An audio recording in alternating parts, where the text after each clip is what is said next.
เราไม่ได้รักใครง่ายๆอย่างที่นายคิดนะเราไม่ได้รักใครง่ายๆอย่างที่นายคิดนะครับ มันมายังไงครับพี่มันอยู่ดีๆนุกมันจะเดินออกไปเลยเนี่ยมันก็ไม่ใช่มันก็แบบมันเหมือนแบบมันต้องพูดอะไรสักคำนึงว่ะพูดอะไรดีวะนี่แล้วกันแล้วคำเนี้ยก็เขียนไปทั้งที่เราก็ไม่ใช่ผู้หญิงนะครับก็เขียนไปเราไม่ได้รักใครง่ายๆอย่างที่นายคิดนะเว้ย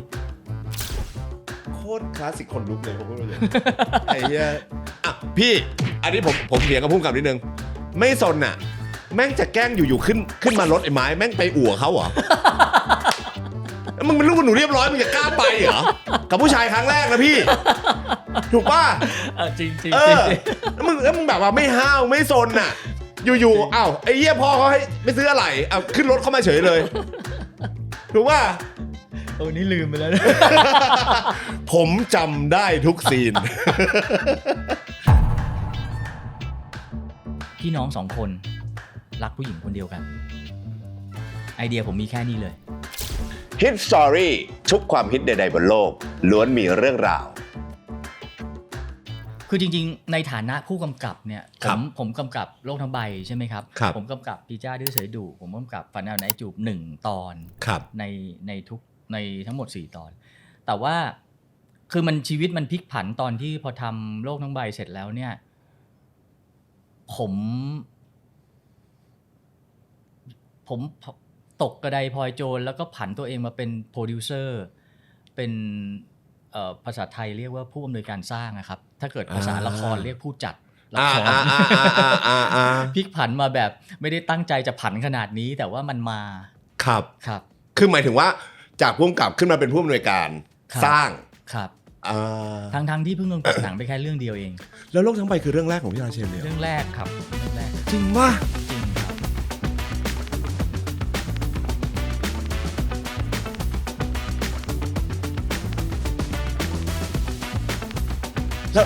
แล้วโลกทั้งใบมันไปทำได้ไงพี่ทำไมมันถึงมาเข้ามือพี่ได้ไงครับคือตอนนั้นเนี่ยนี่ล่าสุดเลยผมเพิ่งคุยกับพี่ปัดเมื่อ 2-3 ชั่วโมงที่แล้วเนี่ยมีคนถามเรื่องพอดีเรานั่งคุยกันหลายคนแล้วพี่ปัดนั่งอยู่ด้วยเมื่อ 2-3 ชั่วโมงที่แล้วก็ถามว่าโลกทั้งใบมันเกิดขึ้นได้ยังไงครับอยู่ดีมีคนถามขึ้นมาเขาอยากรู้ไงเขาแบบเขาก็ดูหนังแล้วเขาก็ชอบด้วยแล้วเขาก็ถามขึ้นมาผมก็เกิดขึ้นได้ยังไงวะพี่ปัดเขาก็เลยเล่าให้ฟังซึ่งอันนี้เป็นข้อมูลจากปากพี่ปัดเลยครับคือในยุคนั้นเนี่ยเป็นยุค90ครับยุค90เนี่ยความนิยมของภาพยนตร์ไทยมันลดน้อยลงเมื่อเทียบกับยุค60 70 80ครับอันนี้ข้อมูลเพิ่มที่ผมจะบอกก็คือคือในยุค60 70 80เนี่ยมันรุ่งเรืองถึงขนาดขั้นเราผลิตหนังไทยกันปีละเป็นร้อยเรื่องใช่ไหมครับแต่นี้พอยุค90เนี่ยมันเหลือแค่พี่ปัดบอกว่ามันเหลือแค่3 เรื่องต่อปีซึ่งผมก็ไม่รู้หรอกว่ามันเหลือแค่นี้จริงๆหรอผมรู้แต่ว่าโอเคความนิยมมันลดลงเพราะว่าเนื่องจากว่าในช่วงประมาณยุค80มันรัฐบาลเปิดกำแพงภาษีคือไม่เก็บภาษีหนังที่จะเข้ามาฉายในบ้านเราอีกแล้วเหมือนที่ผ่านมามันก็เลยทำให้หนังฮอลลีวูดทะลักเข้ามาหนังจีนหนังฮ่องกงอะไรก็ทะลักเข้ามาแล้วคนก็แบบแห่กันไปดูเพราะมันเป็นของใหม่ครับไม่เคยชื่อของห้างของชื่อมันไม่เคยเห็นอย่างนี้มาก่อนครับแล้วก็มีหนังที่แบบแปลกๆอย่างคิงคองอย่างคิงคองนี้ยุค70เนี่ยมันจะมีหนังแปลกๆจากฮอลลีวูดเทคนิคพิเศษเพียบเลยหนังสปิลเบิร์กหนัง E.T. หนังคนเหล็กเนี่ยโอ้โหพอเข้ามานี่มันรุ่งเรืองมากครับใช่ E.T. ก็เป็นเรื่องนึงที่แบบจำความได้แล้วแบบเป็นหนังที่ดีแบบภาพติดตามากครับอินเดียนาโจนส์อะไรอย่างเงี้ยแล้วบ้านเราก็มาทำเรื่องไอ้นี่กาวเหว่าที่บางเพลงใช่ไหมกาวเหว่าเนี่ยเป็นหนังก่อนโลกทั้งใบประมาณ 2-3 ปีครับใช่ครับ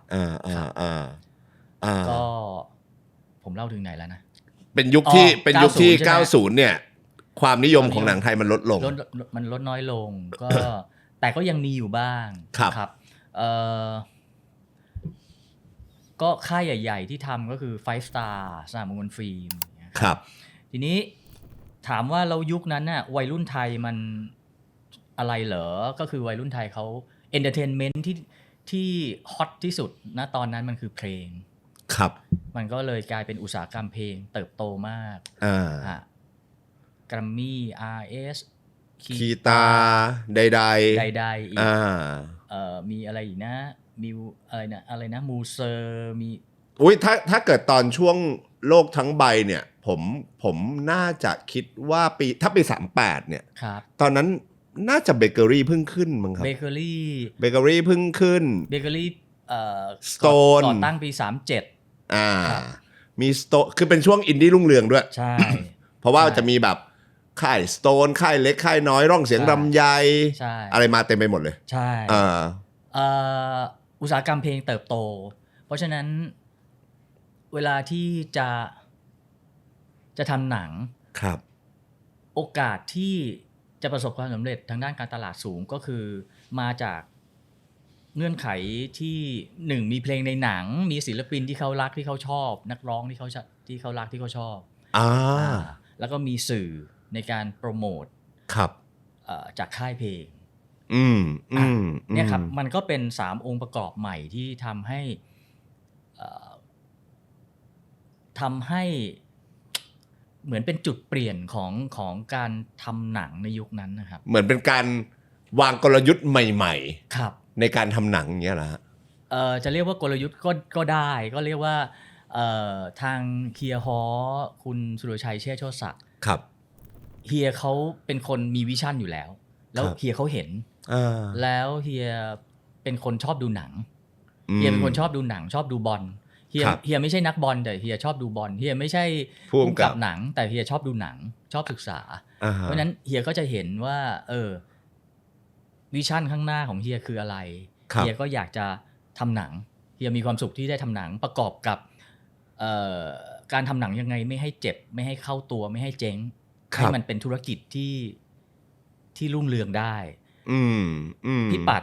เป็นคนรักหนังชอบทำหนังเฮียฮอกับพี่ปัดก็คงจะกระหนุงกระหนิงคิดโมเดลธุรกิจอะไรกันขึ้นมาเราก็ไม่รู้ว่าเฮียกับพี่ปัดไปคุยอะไรกันอยู่ใช่แล้วหมายถึงว่าพอมันเริ่มทำหนังอะไรอย่างเงี้ยแล้วโลกทั้งใบมันมาเข้ามือของพี่ราเชนได้ยังไงโอเคลองตาแลบแป๊บเนี่ยครับเป็นการเหมือนกับว่า RS ลองดูว่า RS อยากทำหนังแต่ไม่รู้กระบวนการการทำหนังเลยในอุตสาหกรรมหนังก็พอลองปุ๊บก็ลองผิดลองถูกแล้วก็โอเคมันก็เหมือนยังไม่ได้ประกาศออกมาเป็นทางการหลังจากลองตาแลบแป๊บ2 ปีครับเฮียก็ตัดสินใจเข้าสู่อุตสาหกรรมอย่างเต็มตัวแล้วก็มีการคัดเลือกคนที่จะทำหนังนะครับตอนนั้นตั้งเป็นฝ่ายภาพยนตร์เป็นฝ่ายนะฮะยังไม่ได้เป็นบริษัทฝ่ายภาพยนตร์ของ RS ที่ดูแลเรื่องการทำหนังโดยเฉพาะโดยมีเฮียก็เชิญพี่ยังเคิลซึ่งตอนนั้นนี่เป็น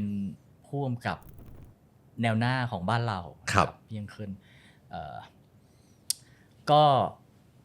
พี่ปัดนี่แหละเป็นคนน่าจะเป็นคนไปเชิญพี่ยังเคิลมาคุยกับเฮียแล้วก็ถูกคอกันแล้วก็พี่ยังเคิลก็มาดูแลรับผิดชอบฝ่ายภาพยนตร์ตอนก่อนที่พี่ยังเคิลจะมาเนี่ยมีการคัดเลือกคนข้างในที่ใครจะมากำกับหนังในโครงการนี้โปรเจกต์นี้สัก4 เรื่องในตอนเปิดตัว4 เรื่องก็มีผมอยู่ด้วยมีพี่ปัดแล้วก็มีพี่ปีเตอร์อีกคนหนึ่งพี่ปีเตอร์ครับ3 คนก็มีพี่ท่านข้างนอกอีกคนหนึ่งที่พี่ยังเคิลดึงมานะครับไม่ได้เป็นคน RS อีกคนหนึ่งก็มีทั้งหมด4 เรื่องแต่ว่า4 เรื่องเนี่ยเรื่องที่4เนี่ยก็จะในที่สุดก็ยุบโครงการนี้ไปก็เหลือ3 เรื่องก็คือมีเกิดอีกทีต้องมีเธอมีโลกทั้งใบเกิดอีกทีของพี่ปัดโลกทั้งใบของผมแล้วก็เด็กระเบิดยืดแล้วยึดของพี่ปีเตอร์เจ็ดเดอร์เด็กระเบิดยืดแล้วยึดโอ้โหลิฟออยล์ปะวะใช่ป่ะลิฟออยล์นุก Raptor จอห์นนี่กับหลุยส์เห็นไหมผมมาสาวก RS ด้วยครับก็จริงๆแล้วเนี่ยวางเอาไว้ว่าเกิดอีกทีต้องมีเธอเนี่ยจะเป็นหนังเปิดหนังเรื่องแรกครับทีนี้ด้วยความบ้าบิ่นของพี่ปัดทำหนังแล้วไม่มีเทคนิคพิเศษแล้วไม่ใช่ปรัชญาปิ่นแก้วก็คุณพ่อชื่อสปิลเบิร์กครับ มันเลยทำให้เกิดอีกทีมันเลยทำให้เกิดอีกทีต้องมีเธอใช้เวลาในการทำเทคนิคพิเศษในห้องแลบนานมากมันเลยทำให้หนังผมซึ่งไม่มีเทคนิคพิเศษเลยเสร็จก่อนหนังผมก็เลยฉายก่อนนี่แบบว่านี่คือบิ๊กเชนเหมือนกันนะครับเพราะว่าแบบไม่งั้นเผลอๆเราก็ไม่รู้หรอกถูกไหมแต่ว่าเผลอถ้าเกิดสมมติเกิดอีกทีออกก่อนโลกทั้งใบออกตามมาเนี่ยโลกทั้งใบอาจจะไม่เปรี้ยงเท่านี้ก็ได้นะใช่ไหมใช่ใช่ก็เลยต้องสลับคิวคือมันก็ไม่ได้เป็นทางการว่าจะสลับคิวอะไรทำนองนั้นเพียงแต่ว่าใครทำเสร็จก่อนก็ถึงกำหนดฉายก็ฉายก่อนอะไรอย่างเงี้ยถ้าไม่ฉายเดี๋ยวประชาชนเขาก็บอกว่าเปิดตัวมาตั้งนานแล้วมีการแถลงข่าวก่อนที่จะเริ่มถ่ายหนังแต่ละเรื่องอยู่แล้วว่าจะมีใครจะทำเรื่องอะไรอะไรเงี้ยก็เดี๋ยวประชาชนเขาจะว่าเอาเปิดตัวมาตั้งปีนึงแล้วไม่มีหนังฉายสักทีอะไรเงี้ยก็หนังผมก็เลยได้ฉายก่อนครับโลกทั้งใบให้นายคนเดียวเนี่ยผมถามอันแรกเลยนะผมจะถามสิ่งที่ผมอยากรู้มากๆนะบทใครเขียนโอเคคือพอพูดถึงขบวนการบทมันต้องเริ่มมาจากไอเดียพล็อตบทอะไรทำนองนี้ใช่ไหมครับใช่อยากรู้คือตอนนั้นเนี่ยทาง IS ให้อิสระเต็มที่ว่าอยากทำเรื่องอะไรไม่มีจะมาบังคับว่าเอาแนวนั้นนะคนนี้ทำแนวนี้ไม่ใครอยากทำแนวไหนจัดเลยผมก็ทำดราม่าผมวางไว้เลยว่าผมทำดราม่าแล้วก็อาจจะมีแอคชั่นครับทีนี้พี่ปัดก็ทำดราม่าแฟนตาซีโรแมนติกไปใช่ไหมผมก็ทำดราม่าโรแมนติกมีแอคชั่นนิดหน่อยพีเตอร์ก็ทำแอคชั่นโรแมนติกอะไรก็ว่าไปทีนี้ ผมมีไอเดียคิดอยู่แค่ว่าพี่น้องสองคนรักผู้หญิงคนเดียวกันไอเดียผมมีแค่นี้เลยตอนนั้นเนี่ยผมเล่นท่าง่ายเหมือนเป็นล็อกไลน์เอาไว้ก่อนไม่ใช่ล็อกไลน์ทั้งหมดของเรื่องเป็นคอนเซปต์เป็นจุดเริ่มต้นเป็นไอเดียเริ่มต้นว่าผมจะเริ่มต้นที่ตรงนี้มันยังไม่สมบูรณ์หรอกแต่ว่าผมรู้ว่ามันไปเป็นยังไงคือผู้ชายสองคนรักผู้หญิงคนเดียวกันเนี่ยมันก็ธรรมดาไปนิดนึงครับแต่ถ้าพี่กับน้องรักผู้หญิงคนเดียวกันเนี่ยมันจะมีนัยยะบางอย่างที่เป็นเรื่องของการว่ามันต้องมีทั้งรักทั้งแย่งอ่ะพี่น้องมันไม่รักกันมันก็ไม่ใช่แต่มันก็มีความรักให้กับผู้หญิงคนหนึ่งด้วยครับแต่โอเคทีนี้มันเป็นอย่างนี้ครับก็ผมพูดถึงเฮียฮอไปแล้วใช่ไหมครับผมพูดถึงพี่ปัดไปแล้วคนที่มีพระคุณกับหนังเรื่องนี้คนท่านถัดมาก็คือปื๊ดธนิตจิตนุกูลคนทำหนังเนี่ยไม่ว่าจะรุ่นใหญ่อย่างพี่ปื๊ดกับพี่ยังเคิลตอนนั้นเนี่ยครับเบอร์1เบอร์2ของประเทศเนี่ยครับก็จะรวมตัวกันแล้วก็นั่งคุยนั่งเล่นนั่งกินข้าวกันได้โดยไม่ถือตัวเลยแม้แต่นิดเดียวจะไม่มีพวกมึงพวกกูอะไรอย่างเงี้ยจะไม่มีผมก็ได้เข้าไปอยู่ในแวดวงตรงนั้นด้วยพี่ปัดพาเข้าไปรู้จักพี่ปื๊ดพี่ยังเคิลอะไรพี่ปื๊ดก็รู้ว่าผมจะทำหนังพี่ปื๊ดก็เลยบอกกับลูกน้อง2คนชื่อไอ้ป๊อกกับไอ้มี่ พี่ป๊อกพิสุทธิ์แพร่แสงเอี่ยมกับพี่จิมมี่นี่เพิ่งเสียไปเมื่อ2 เดือนที่แล้วครับไอ้ป๊อกไอ้มี่มึงไปช่วยเชนมันด้วยนะGodfather ไหม ป๊อกมี่มึงไปช่วยเชนมันด้วยนะตอนนั้น ตอนนั้นดังนี่พูดอะไรก็ได้ ป๊อกมี่ก็เลยมานัดเจอกันวันหนึ่งผมก็เล่าให้ฟังว่าผมมีไอเดียแค่นี้ประโยคนี้ที่เล่าให้ฟังว่าพี่น้องรักผู้หญิงคนเดียวกันครับผมอยากทำหนังดราม่าเบสิกดราม่าโรแมนติกพื้นฐานที่สุดไม่สลับซับซ้อนเข้าใจง่ายผมยังไม่เก่งผมอยากทำอะไรที่ไม่เล่นท่ายากแต่เล่นท่าแน่นเล่นเฟิร์มเพราะฉะนั้นคนที่ช่วยพี่ป๊อกพี่มี่ก็ช่วยกันออกไอเดียโอเคคนที่ออกไอเดียแล้วก็เขียนมาเป็นเอาไอเดียมานำเสนอผมซึ่งเป็นเรื่องที่ดีมากสำหรับที่จะอยู่ในพล็อตเรื่องก็คือเรื่องของอาชญากรรมขโมยรถอาชญากรรมขโมยรถพี่ป๊อกเป็นคนนำเสนอเรื่องนี้ขึ้นมาซึ่งทันทีที่เขาพูดมาผมชอบมากผมซื้อเลยแล้วผมรู้สึกว่ามันน่าสนใจกว่าไอ้3ประโยคเดี๋ยวผมพูดอีกผมเลยบอกว่าเอาเรื่องนี้เป็นเรื่องหลักได้ไหมเอาเรื่องนี้เป็นเรื่องหลักได้ไหมทำไมอะครับทำไมถึงมีการเสนอเรื่องอาชญากรรมขโมยรถแล้วทำไมถึงชอบทำไมถึงตัดสินใจว่าชอบอะไรอย่างเงี้ยพี่เชนผมตอนนั้นเราอ่านข่าวเนี่ยเราก็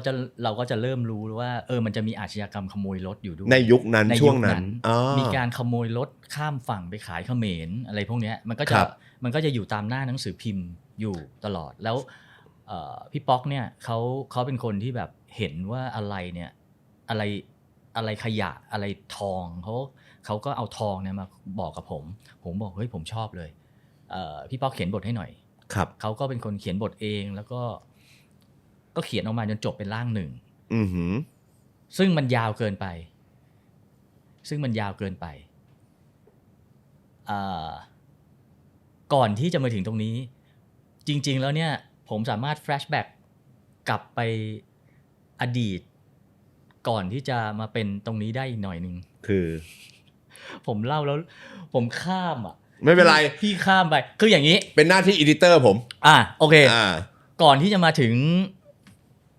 Godfather ปื๊ดแล้วบอกให้ไปช่วยเนี่ยผมคนแรกเลยที่ผมไปหาขออนุญาตเอ่ยนามพี่มานพอุดมเดชครับผมจะทำหนังแล้วผมไม่รู้จะให้ใครเขียนบทให้ผมเขียนเองไม่เป็นตอนนั้นผมอายุยังไม่25ดีเลยครับผมยังแบบกูทำหนังไม่เป็นแต่กูได้โอกาสแล้วกูไม่ยอมปล่อยแน่ก็ไปหาพี่มานพจากคำแนะนำของพี่ปัดเฮ้ยเราว่าพี่มานพแกเขียนบทดีนะลองไปคุยกับพี่มานพไหมก็ไปคุยกับพี่มานพไปหาแกที่พักของแกพี่มานพก็พูดมาอยู่คำหนึ่งว่าราเชนถ้าราเชนจะให้พี่เขียนบทหนังเราต้องมาคุยกันก่อนเนาะพี่มานพแกเสียงแบบนี้จำได้ยังพี่คิดว่าบทพี่คิดว่าหนังทุกวันเนี่ยมันอาจจะต้องดูว่ามันจะเป็นลักษณะไหนอย่างยกตัวอย่างเช่นหนังที่มันเป็นหนังที่เขาดูกันชอบกันมากเนี่ยอันเนี้ยพี่คิดว่าพี่ไม่อยากจะเขียนไปอย่างนั้นหนังเรื่องนั้นก็คือหนังผู้หญิงฆ่าใครอย่าแตะ พี่จะไม่ทำหนังในลักษณะนั้นในใจผมคิดชิบหายนะหนังที่กูคิดประมาณนี้เลยนี่หว่าชิบหายผมกำลังจะมาคุยกับพี่เรื่องนี้พอดี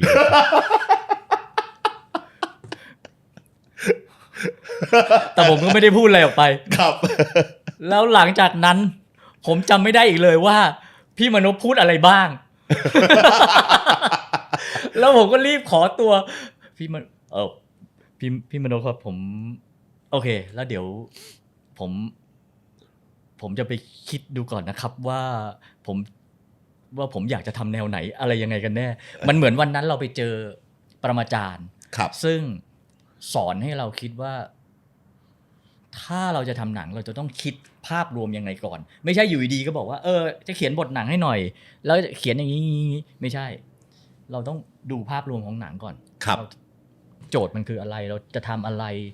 จิตใต้สำนึกเราจะทำสิ่งนั้นสิ่งนี้ไปเพื่อจะนั่นจะเป็นมินนิ่งที่พี่มานพกำลังพูดให้ฟังมากกว่าน่าจะเป็นความหมายแบบนั้น แต่เรื่องของอันนี้ผมว่าก็คือโอเคแหละท่านก็อาจจะอยากจะเขียนอะไรที่มันดูแล้วแบบเฮ้ยมันแตกต่างอะไรอย่างนี้ป่ะฮะใช่คือพี่มานพเนี่ยทำหนังฟิล์มนัวกะโหลกบางตายช้ากะโหลกหนาตายก่อนมาแล้วอยู่ดีบอกให้พี่มานพมาเขียนแบบแต่ดามันผู้หญิงค่ายใครอย่าแตะนี่มันคนละเรื่องเลยอันนี้มันป๊อปคอร์นอันนั้นมันโปรตีนก็เลยกลายเป็นที่มาที่จะต้องกลายมาเป็นพี่ป๊อกกับพี่มี่มาช่วยยังอีกเหรอยังอีกแสดงว่าจากประโยคเดียวของพี่เชนน่ะมันพาเดินทางไปหาหลายคนใช่ครับท่านที่สองพี่เติมนี่พี่เติมชื่อจริงชื่ออะไรไม่รู้แต่ปัจจุบันท่านเสียไปแล้วนะครับพี่เติมเขียนบทกลิ้งไว้ก่อนพ่อสอนไว้เขียนบทหนังพี่คิงนะครับมีเรื่องอะไรบ้างไงมีกิ้งไว้ก่อนมีหนังดีๆที่แกทำห่างไกลกันเกินครึ่งฟ้าพริกขี้หนูกับหมูแฮมนั่นแหละครับเป็นยุคที่พี่เติมคือคนเขียนบทหนังเหล่านี้ครับที่ประสบความสำเร็จสูงมากครับผมก็โทรไปหาพี่เติมด้วยความสั่นพี่เติมครับแล้วก็พยายามจะพูดว่าผมอยากทำอะไรผมมาย้อนดูคำพูดตัวเองแล้วแบบกูนี่ซื่อบื้อสิ่งที่เราพูดไปอ่ะมันไม่ใช่หัวใจในการที่จะทำหนังออกมาเลยสิ่งที่เราคิดมันล้วนแต่เป็นเปลือกอ่ะครับกระพี้ย่อยๆอ่ะในหนังก็พี่เติมเนี่ยแกไม่ต้องเกลียดเลยที่แกจะเขียนให้ผมแล้วแกก็ไปเขียนให้แล้วแกก็เขียนออกมาผมก็นั่งอ่านจบ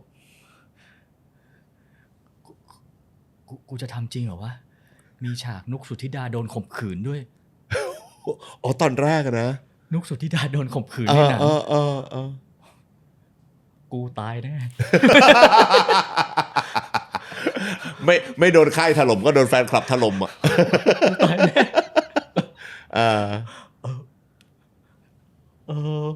กูว่าไม่ใช่แล้วล่ะพี่เติมครับผมขอโทษครับมันไม่ได้จริงๆครับพี่เติมแล้วก็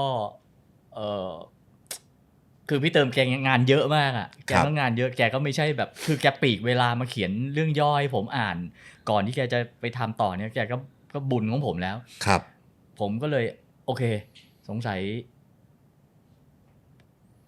ก็คงต้องปล่อยพี่เติมไปทำมาหากินในสิ่งที่มันจะไ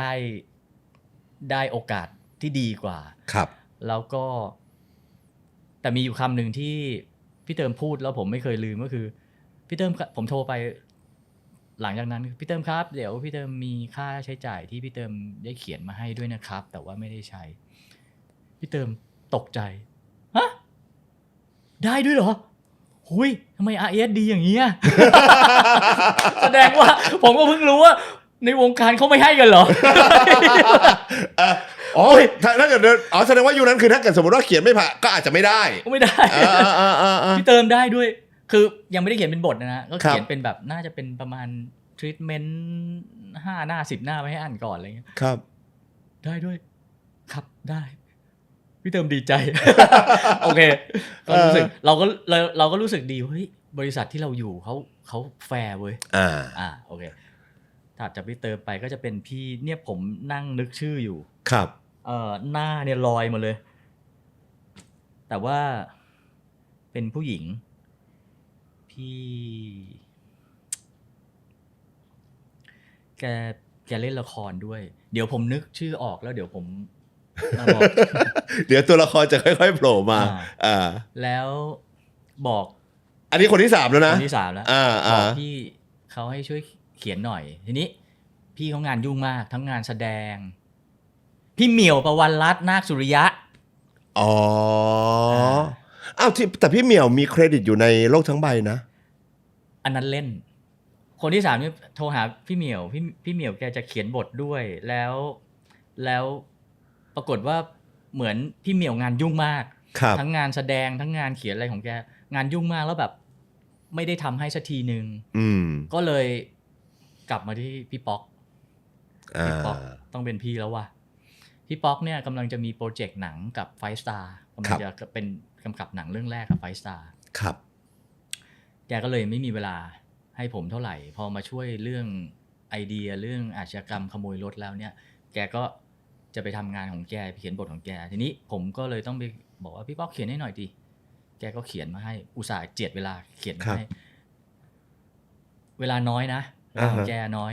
แต่แกเขียนบทหนังมาเนี่ยเป็นหนัง3 ชั่วโมงคือเขียนแล้วคงไหลอ่ะครับเพลินไหลยาวโอ้โหพี่แม่งก็กูถ่ายตามนี้กูถ่ายหนัง3 ชั่วโมงแน่เลยก็เลยพี่ป๊อกแก้ได้ไหมตัดได้ไหมเหลือเท่านั้นเท่านี้โอเคคุยกันทีนี้พี่ป๊อกแบบไม่ไหวแล้วว่ากูจะต้องทำบทหนังของกูให้เสร็จแล้วกูต้องไปถ่ายหนังของกูเองแล้วอย่างเงี้ยก็ในที่สุดก็เลยมาถึงมือพี่ยังเคิลซึ่งพี่ยังเคิลเนี่ยตอนนั้นเป็นหัวหน้าฝ่ายที่ RS Film แล้วพี่ยังเคิลก็ฟอร์มทีมขึ้นมามีพี่ดุลยสิทธิ์นิยมกุลเนี่ยเป็นหัวหน้าแผนกบทภาพยนตร์มีเปิ้ลชื่อจริงชื่ออะไรวะเปิ้ลชื่อจริงชื่ออะไรอะเปิ้ลเดี๋ยวเปิ้ลตอนนั้นชื่อศิวพรตอนนี้เปลี่ยนชื่อเป็นมนัสนันท์เสร็จแล้วก็คนที่3ก็คือมนศักดิ์เกษศิรินทิพย์ครับมนเนี่ยจะเป็นคนเขียนเป็นหลักแต่ว่าเขียนภายใต้การดูแลของพี่ที่เก่งกว่าคือพี่ดุลกับเปิ้ลที่มาคอยดูแลอย่างใกล้ชิดครับโดยการนำเอาร่างแรกดราฟแรกของพี่ป๊อกที่ยาว3 ชั่วโมงเนี่ยเอามาตัดส่วนที่มันไม่จำเป็นออกแสดงว่าโครงเรื่องในโลกทั้งใบให้นายคนเดียวถ้าโครงเรื่องเนี่ยมันมาจากพี่ป๊อกได้แล้วมันได้แล้วมันมาแบบนั้นแล้วแต่ทีมเนี่ยก็มากล่าวปรับรีไวซ์กันใหม่นิดหน่อยไม่นิดหน่อยนะก็น่าจะเยอะอยู่จาก3เหลือ2ใช่ครับเพราะว่ามันเป็นโครงเรื่องที่ยาวพอเวลาจะตัดอะไรออกเนี่ยบางทีการตัดออกไปเนี่ยมันกระทบกระเทือนมันก็ต้องมารีไวซ์ส่วนที่มันเหลือครับก็ถือว่าเป็นเครดิตที่ของคนทำงานตั้งแต่เนี่ยแหละพี่ป๊อกตั้งแต่พี่ดุลเปิ้ลมนแล้วก็ตอนที่มาถึงดุลเปิ้ลมนเนี่ยครับอยู่ภายใต้การดูแลของปรมาจารย์อังเคิลอีกทีหนึ่งครับทีนี้ในขั้นตอนเนี่ยมันคืออย่างนี้ครับบทที่มันจะเสร็จเรียบร้อยแล้วเนี่ยพอเวลามันอยู่ในมือผู้กำกับแต่ละคนมันก็จะถูกดัดแปลงไปตามมุมมองความคิดรสนิยมของผู้กำกับแต่ละคนครับมันก็จะเป็น พอมันมาถึงผมเนี่ยคือในระหว่างที่เขาเขียนบทเนี่ยก็จะมีการพูดคุยกันนะครับไม่ใช่แบบคัดตัดไปเลยแต่ว่าพอมันเสร็จเรียบร้อยเนี่ยคราวนี้พอมันอยู่กับผมเนี่ยผมจะต้องทำให้มันเป็นผมมากที่สุดเท่าที่จะทำได้ซึ่งก็โชคดีที่บังเอิญว่าไอเดีย 2-3 ประโยคแรกมันมาจากผมก็เลยมีความชอบธรรมมากๆในการที่จะแก้ให้มันเป็นในแบบที่อันไหนที่มันอาจจะผมรู้สึกแบบคันไม้คันมืออยากเขียนอยากเติมอยากใส่อยากตัดอะไรอย่างเงี้ยครับมันก็จะสามารถทำได้ประกอบกับเป็นผู้กำกับด้วยแล้วก็พี่ยังเคิลซึ่งเป็นโปรดิวเซอร์พี่ยังเคิลก็เป็นโปรดิวเซอร์ที่แล้วแต่ละเชิญเลยแกจะเป็นอย่างนี้แล้วแต่ละเชิญเลยเฮ้ยแต่ว่าพี่ว่าอย่างนี้นึกออกไหมแกเป็นคนแบบแต่แสดงว่าสุดท้ายเนี่ยบทที่มันมาเนี่ยพอมันมาถึงพี่เชนเนี่ยพี่เชนก็จะเชฟมันอีกทีนึงเชฟให้เป็นตัวของพี่เชนด้วยคือผู้กำกับทุกคนจะต้องทำแบบนี้จะต้องทำแบบนี้ไม่ว่าจะเป็นฝรั่งหรือไทยหรืออินเดียก็จะทำแบบนี้เพื่อจะเชฟให้มันเข้ากับเราที่สุดยกเว้นแต่ว่า ถ้าสตูดิโอบอกว่าไม่ให้เชฟพุ่มกับคนนี้ก็ได้แต่อ่านแล้วแบบผมไม่ชอบว่ะผมเดินจากโปรเจกต์นี้ไปก็สตูดิโอก็จะไปบอกว่าบทเนี้ยขอพุ่มกับท่านอื่นเข้ามาใครชอบแนวนี้แต่ว่าอันนี้กรณีมันกลับกันก็คือเนื่องจากว่ามันต้องเป็นโปรเจกต์ของผมที่ผมจะต้องเอาไปกำกับเพราะฉะนั้นผมต้องปรับแต่งหนึ่งคือปรับแต่งเมื่อกี้ที่ผมบอกว่าปรับแต่งให้มุมมองความคิดครับรสนิยมใช่ไหมแล้วก็อีกเรื่องนึงที่สำคัญมากๆเลยก็คือผมต้องเล่ามันด้วยภาพผมต้องเล่ามันด้วยภาพไม่ใช่แค่วางมุมกล้องไม่ใช่แค่กำหนดมุมกล้องว่าอันนี้ลองช็อตอันนี้ภาพกว้างอะไรอย่างเงี้ยอันนี้โคสอัพอันนั้นก็เป็นส่วนหนึ่งด้วยเรียกว่ากำกับภาพนะครับก็คือหมายความว่าจริงๆผมไม่ใช่ผู้กำกับภาพของหนังเรื่องนี้แต่ผมมองเห็นแบบนี้ผมก็จะใส่แมสเสจบางอย่างใส่ชูตติ้งคือถ้าในทางศัพท์หนังเขาเรียกชูตติ้งสคริปต์คือทำให้มันบอกได้เลยว่าออกกองถ่ายแล้วมันจะกว้างหรือแคบจะถ่ายแบบไหนมุมไหนมุมเลนอะไรแต่ว่าด้วยความที่ผมติดนิสัยจากการทำมิวสิกวิดีโอมาซึ่งจะกำหนดไอ้ตรงนี้เองก็เลยจะเขียนลงไปในบทด้วยแต่ว่าจะมีการมารีไวซ์ตัวคอนเทนต์ตัวบทอีกทีนึงฉากนี้เป็นยังไงฉากนี้เป็นยังไงฉากนี้ผมอยากเล่าใหม่อยู่บนเนื้อหาเดิมแต่ผมอยากเล่าใหม่ด้วยมุมมองแบบนี้นะอันนี้ผมรู้สึกว่าเฮ้ยผมอยากทำให้มันตื่นเต้นแอคชั่นมากขึ้นเช่นฉากขโมยรถอะไรเงี้ยคือฉากขโมยรถเนี่ยในบทมันก็จะเขียนว่าขโมยรถนึกออกไหมฮะมันเหมือนกับเวลาที่เราอ่านบทหนังแอคชั่นครับพระเอกกระโดดขึ้นบันไดแล้วตะโกนลั่นว่าช้างกูอยู่ไหนแล้วก็เกิดการตะลุมบอลต่อสู้กันโอเคบทมันจะถูกเขียนไว้แบบนี้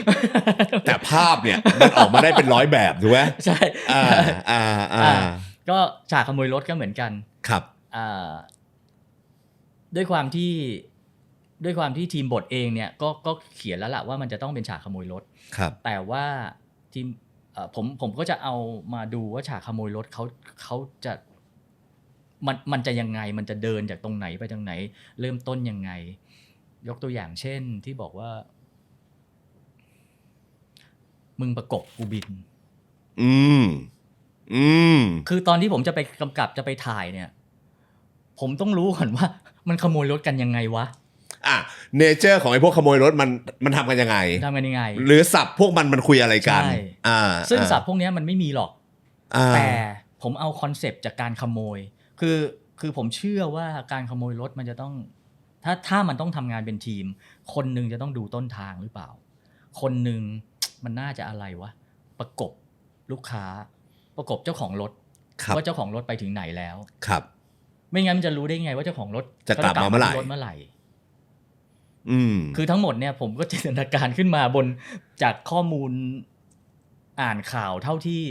ที่มีการเปิดเผยนะแต่มันก็ไม่ค่อยมีการเปิดเผยหรอกเพราะว่ามันเป็นการชี้นำการประกอบอาชญากรรมครับซึ่งกลายเป็นว่าผมมาไปชี้นำแต่มันได้อารมณ์ที่มันเขาเรียกอะไรมันทำให้คนดูรู้สึกร่วมและรู้สึกเชื่อในสิ่งเหล่านั้นจริงๆนะครับครับก็อย่างมึงประกบกูบินอะไรอย่างเงี้ยก็โอเคอันนี้ผมใส่เข้าไปทีนี้มันมีเรื่องจริงก็คือผมต้องถามกับทีมอาร์ตผมอันนี้ต้องให้ทีมเครดิตทีมอาร์ตว่าเฮ้ยเวลาขโมยรถเนี่ยมันมีวิธีไหนบ้างวะยกตัวอย่างเช่นทีมอาร์ตก็บอกว่าเฮ้ยพี่ผมเคยเห็นที่อู่เขาเอาแบบคล้ายๆไอ้ลวดครับค่อยๆหย่อนเข้าไปแล้วก็ตุกขึ้นมาแต่มันต้องเป็นรถสมัยเก่านะพี่มันจะเป็นรถแบบรถสมัยใหม่ไม่ได้มันต้องเป็นรถแบบที่กดล็อกกระจกครับมีปุ่มกดล็อกกระตุกขึ้นมาได้เฮ้ยแล้วถ้ารถสมัยใหม่เนี่ยมันดังแต้นทำไงวะผมเคยเห็นอย่างนี้พี่ในใต้ท้องรถมันจะมีแต่อยู่ผมเคยเห็นไม่ใช่เคยเห็นผมเคยคุยกับเขา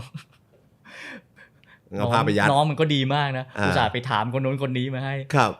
ไปเอาผ้าไปยัดแล้วผ้าที่จะทำงานได้ดีที่สุดที่อุดเสียงได้ให้น้อยที่สุดคือผ้าเปียก ซึ่งเรื่องพวกเนี้ยเอาจริงๆไม่ได้มีในบท ครับ แต่คนที่ให้รายละเอียดพวกเนี้ยคือทีมอาร์ตผมเป็นไงล่ะเป็นไงล่ะทีมพ็อปอ่ะมันเลยทำให้มันหนังมันดูจริงขึ้นใช่เพราะทีมพ็อปผมเขาคงคุกคลีอยู่กับพวกนี้มั้ย ไม่แต่อันนี้ผมก็อินไซต์พี่เชนเพราะว่าผมอ่ะทำตามเว้ยแล้วมันทำได้เหรออันไหนอันอุดหรือว่าอันเกี่ยวอันเปิดอันเกี่ยวใช่เพราะแต่ก่อนผมก็ขับรถกระบะตอนเด็กๆตอนวัยรุ่นเลยผมขับกระบะแล้วก็มันก็เป็นที่กดแบบนั้นนะแต่ผมไม่ได้ใช้ลวดใช้อะไรใช้คือเหมือนเจ้าไม้ตอนแรกไอตอนหลังใช้ไม้บรรทัดเหล็กไม้บรรทัดเหล็กฟุตใช่แต่ผมใช้ไม้บรรทัดเหล็กแล้วเราตอนแรกเราจะเสียบเข้าไปตรงข้างกระจกก่อนแล้วเราลูดหาจุดมันแล้วพอมันจะเจอแล้วอย่างเงี้ยแล้วเราก็ยกขึ้นมาหน่อยแล้วก็กดปึ๊กมันปุ๊กผมเรียนจากโลกทั้งใบให้นายคนเดียว จริงๆมันทำได้ผมพิสูจน์มาแล้วทุกวันนี้รถกระบะคันนั้นผมยังอยู่เลยอยู่ที่บ้านพ่อแล้วยังใช้อยู่เลยจริงๆครับอันนี้ยืนยันได้แต่เราไม่ได้บอกว่ามันเป็นการชี้นำแต่หมายถึงว่าตอนเด็กวัยรุ่นเนี่ยเนอะพอเราชอบตัวละครไหนขึ้นมาแล้วเขาทำอะไรเราก็อยากทำตามไงแค่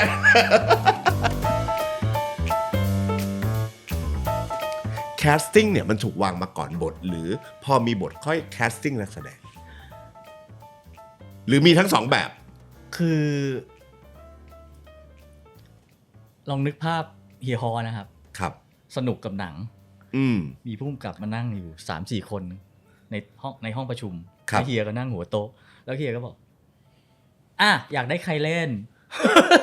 เฮียพูดอย่างนี้เลยอยากได้ใครเล่นพอดีผมนั่งหัวโต๊ะคนแรกข้างๆเฮียแล้วผมก็เลยบอกว่าเชนอยากได้ใครผมแล้วครับผมวางเอาไว้เป็นหนังวัยรุ่นครับก็เป็นเต๋ากับนุกแล้วกันครับโอเคเต๋านุกแค่นี้ง่ายๆอย่างนี้ แค่นี้เลยเหรอ แล้วไปปัดอยากได้ใครเล่นก็ยังคิดไม่ออกยังไม่รู้เลยปัดเอาทัดกับนิ้งไหมตอนนี้หมายถึงเรื่องของพี่ปัดใช่ปัดทัดกับนิ้งไหมตอนนั้นเนี่ยทัดกับนิ้งเล่นละครช่อง 7เรื่องพูดพิศวาสถ้าผมจำไม่ผิดแล้วโคตรดัง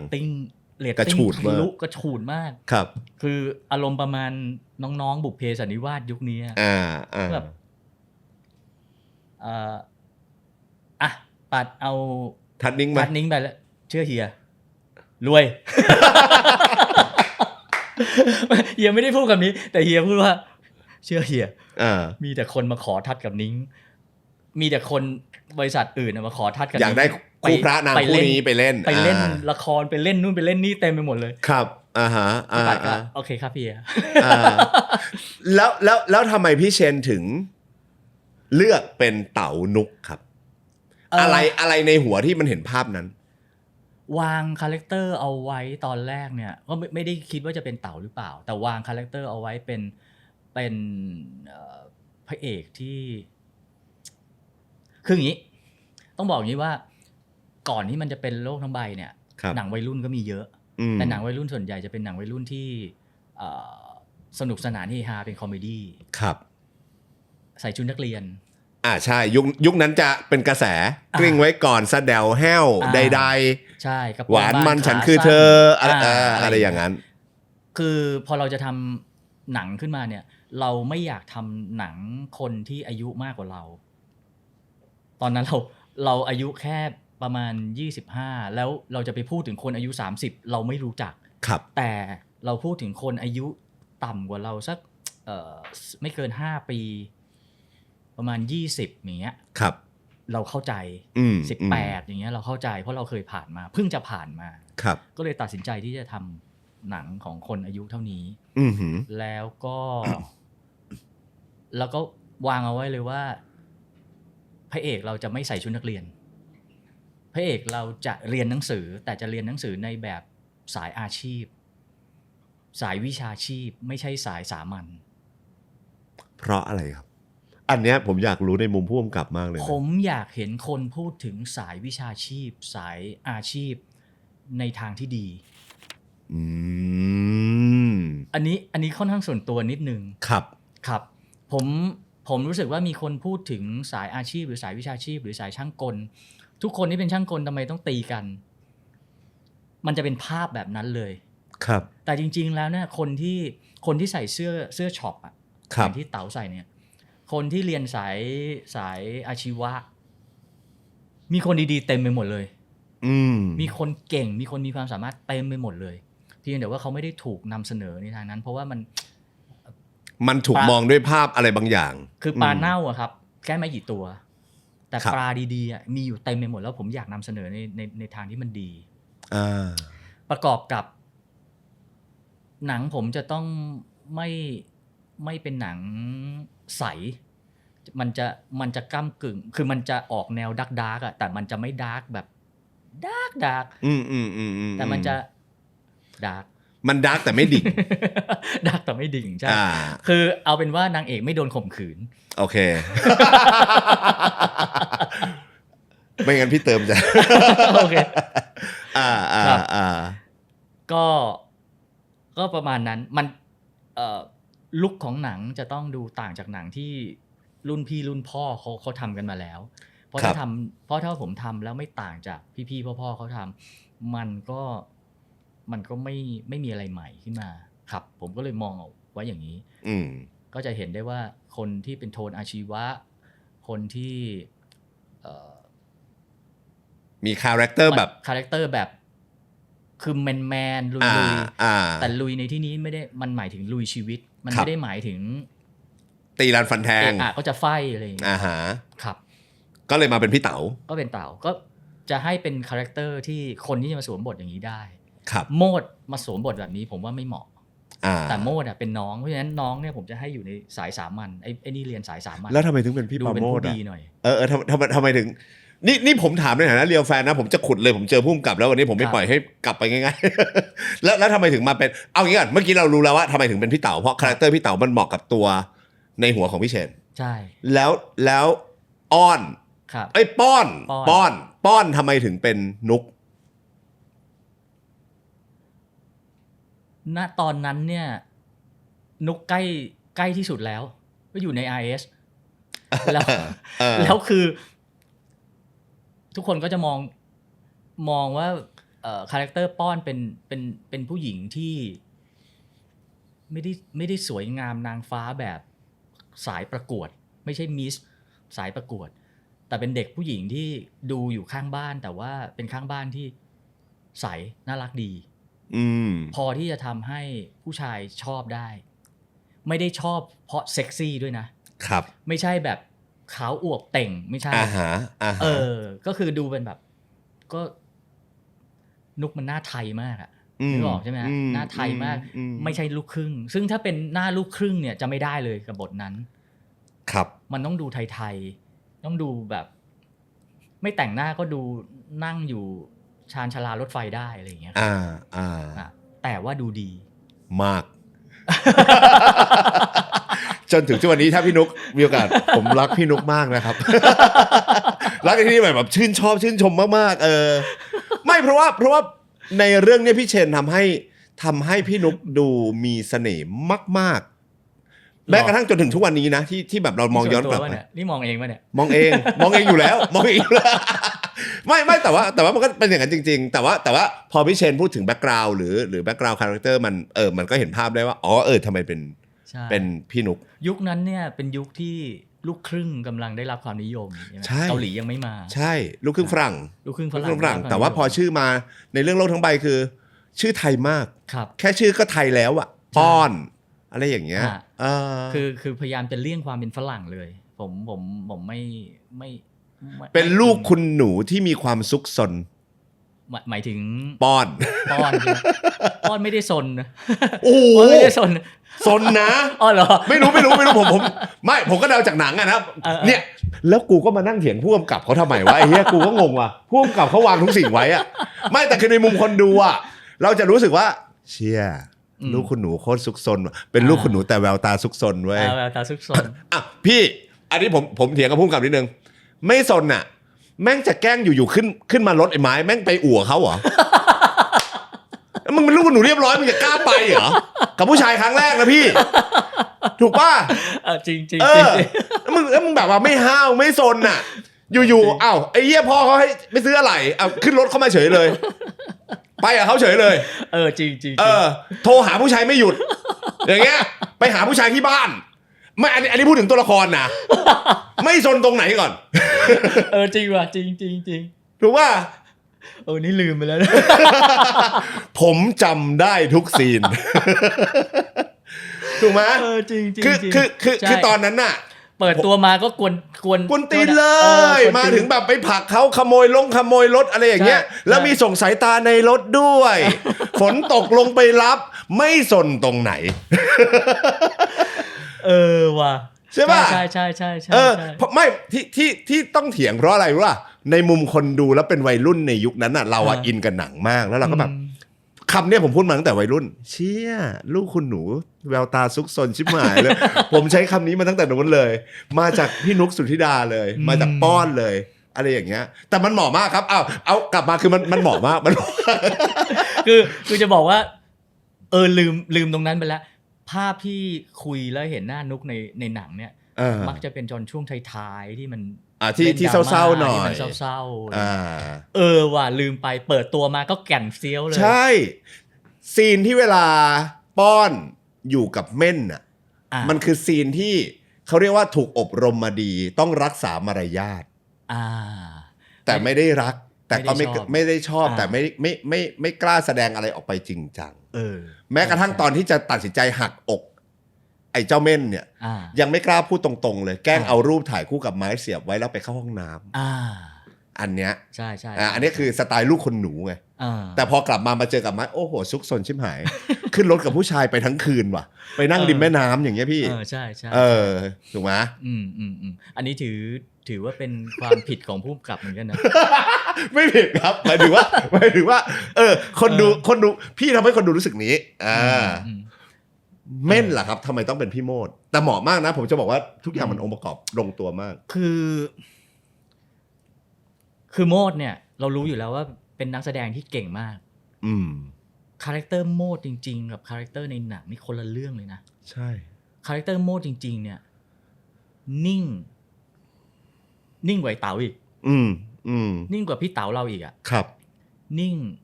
คิดกว่าจะพูดแต่ละคำนี่คิดแต่พอโมดสวมบทเป็นนักแสดงปุ๊บเราบรีฟเขาปุ๊บเขาเปลี่ยนได้เลยอ่ะเขาเปลี่ยนมาเป็นคนที่เอาใจตัวเองนิสัยยังเด็กอยู่เป็นลูกคนสุดท้องที่เอาแต่ใจได้เลยอันนี้คือข้อหนึ่งคือเรื่องความสามารถทางด้านการแสดงข้อสองคือตาเขายังเด็กอยู่เมื่อเทียบกับเต๋าเนี่ยโครงหน้าของเต๋าจะดูผู้ใหญ่กว่าจะดูจริงจังกว่าเมื่อเทียบกับโมดตาโตแล้วก็ดูเด็กกว่าครับให้โมดไปเล่นเป็นพี่เต๋านี่ไม่เชื่อก็เลยกลายเป็นรักสามเศร้าที่นักแสดงหมายถึงว่าการแคสติ้งมันลงตัวมากแต่มีนักแสดงคนหนึ่งไม่พูดถึงไม่ได้อันนี้คืออินมากผมอินมากคือพี่เอ็มสุรศักดิ์ใช่ตอนนั้นในโลกทั้งใบครับขอนิดนึงคือคนที่แนะนำโมดเนี่ยคือถาคือคุณสถาพรพี่ถาสถาพรพานิชรักษาพงษ์เนี่ยใช่ไหมเฮ้ยถานามสกุลมึงพูดถูกใช่ไหมครับคือถาเป็นเพื่อนผมเรียนที่ธรรมศาสตร์มาด้วยกันเรียนที่คณะมาด้วยกันเรียนฟิล์มมาด้วยกันนี่แหละถาเป็นคนแนะนำโมดแล้วก็ผมก็ลองไปพูดคุยกับโมดซึ่งผมชอบมากแล้วผมมั่นใจเรื่อง acting เขามากคือผมได้นักแสดงวัยรุ่น3คนที่ acting ดีทั้ง3คนครับโคตรโชคดีเลยอ่ะแล้วมันเขาเรียกว่าเคมี3คนนี้พอมันอยู่ด้วยกันแล้วมันลงตัวมากเลยครับเต๋ากับโมดสนิทกันอยู่แล้วครับแล้วก็เต๋าก็ชอบเล่นแรงๆกับโมดแล้วเต๋ากับนุกก็สนิทกันก็เชื่อมได้เลยมันเชื่อมกับบทได้เลยใช่มันก็เลยพุ่มกับใหม่อย่างผมไม่ต้องทำกันบ้านเยอะครับพี่โตเนี่ยเอาจริงๆนะ ตอนแรกอ่ะเราดูในครั้งแรกอะไรอย่างเงี้ยเรากลัวเลยอ่ะเหรอเรากลัวพี่เอ็มอ่ะกลัวพี่เอ็มไปเลยแบบโรคจิตว่ะเชี่ยบ้าว่ะ จากตอนแรกที่แบบซีนแรกที่เห็นอะไรเงี้ย ครับ เฮียเท่ว่ะเฮ้ย อ่า ไอ้เหี้ยผมยาว อ่า แต่งตัวแบบมีสไตล์ฮิปปี้หน่อย อ่า อะไรเงี้ยแต่แบบพอไปไอซีนที่จะจบอ่ะคือแบบเชี่ยน่ากลัวชิบหายแล้วหลังจากนั้นผมเป็นภาพติดตายนะผมกลัวพี่เอ็มไปเลยนะ ล่าสุดจนจนหลังๆเนี่ยโอเคล่าสุดเจอกันอยู่แบบผับอะไรอย่างเงี้ยถึงแบบโอเคก็ไปสวัสดีอะไรกันอะไรอย่างเงี้ยครับทำไมถึงแบบได้พี่เอ็มมาหรือทำไมถึงเลือกเป็นพี่เอ็มครับพี่หรือวางตัวโตไว้ยังไง เรื่องนี้อยากเล่า อืม คือผม ผมไปดูหนังเรื่องกะโหลกบางตายช้ากะโหลกหนาตายก่อน ครับ พี่มานพมาแล้วผมชอบมาก ครับ มันเป็นหนังฟิล์มนัวของไทย อือหือ แล้วผมก็เลย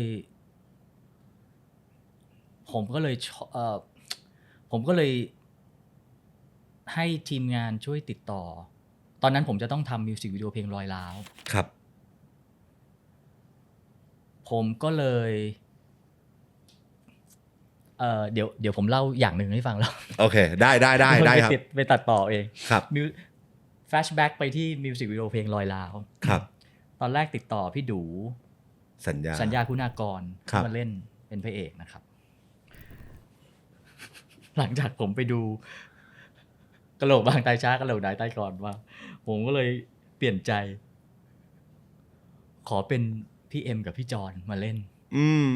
พี่ดูไปตัดผมมาแล้วกำลังจะอีกไม่กี่วันจะเข้าฉากสัก3 วัน4 วันอะไรเงี้ยหรือยังไงเนี่ย ผมจำไม่ได้กำลังจะเข้าฉากแล้ว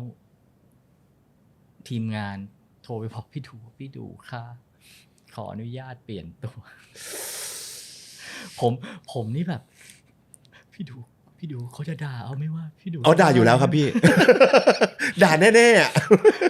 พี่ดูไม่ได้ด่าหยาบคายแต่พี่ดูบอกว่าเนี่ยพี่ไปตัดผมมาเตรียมเล่นแล้ว น้องเขาก็แบบกราบขอโทษอ่ะคือแบบผู้กำกับอยากเปลี่ยน ซึ่งคือผมเอง ซึ่งผมผิด แต่ผมไม่ได้เป็นคนติดต่อเพราะฉะนั้นผมไม่ต้องไปรับหน้า ไม่ต้องรับแรงกระแทก ไม่ต้องรับแรงกระแทก แต่ทีมงานต้องไปรับแรงกระแทก แต่ดีที่พี่ดูแกเป็นผู้ใหญ่อ่ะแกจะไม่แบบเฮ้ยทำไมทำกับพี่แบบนี้นู่นนี่นั่นพี่จะเอาเรื่องต่อไปไม่ต้องติดต่อพี่มาอีกไม่ใช่ ครับ แกเป็นผู้ใหญ่แกแค่บอกว่าพี่ไปตัดผมมาแล้วนะ แค่นั้นเราก็เจ็บแล้วอ่ะ ครับพี่ดูครับ ถ้าพี่ดูอยู่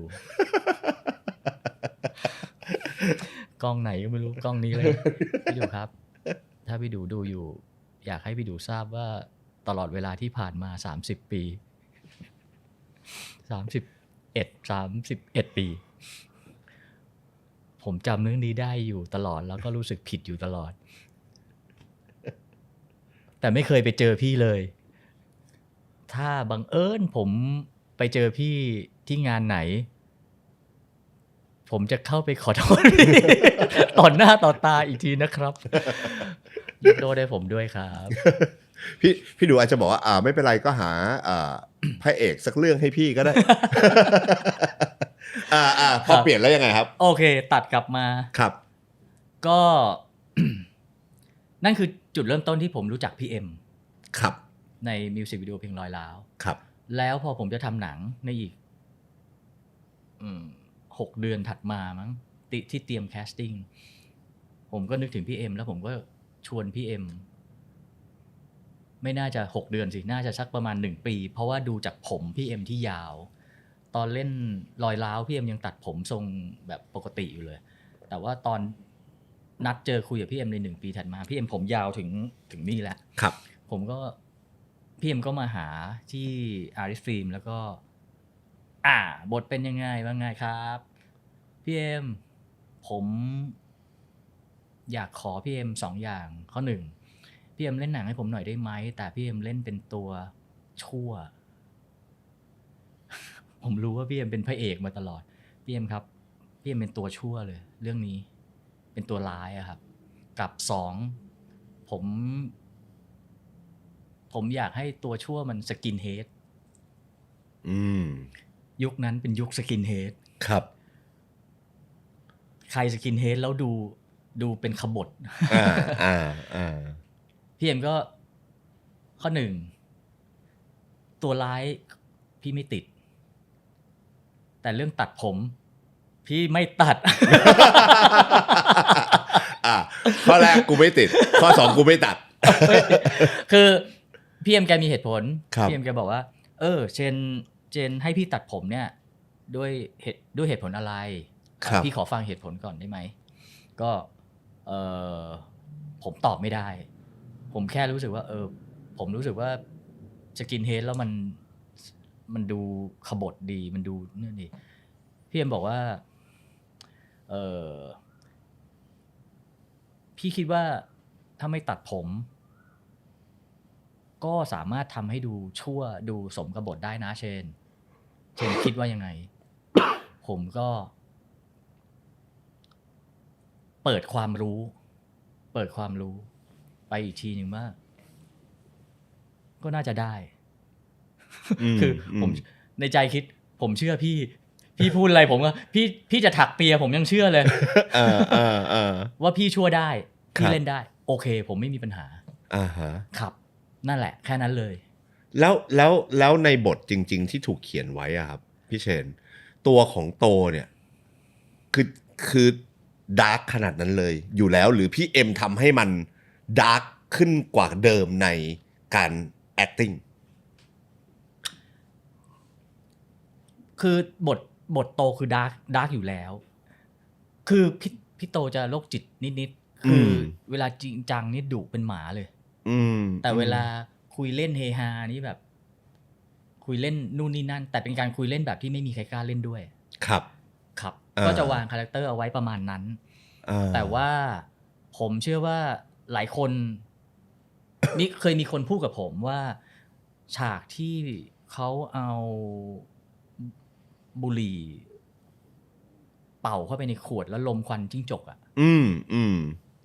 ฉากเปิดตัวเลยมั้งฉากนั้นคือฉากเปิดตัวพี่เอ็มเลย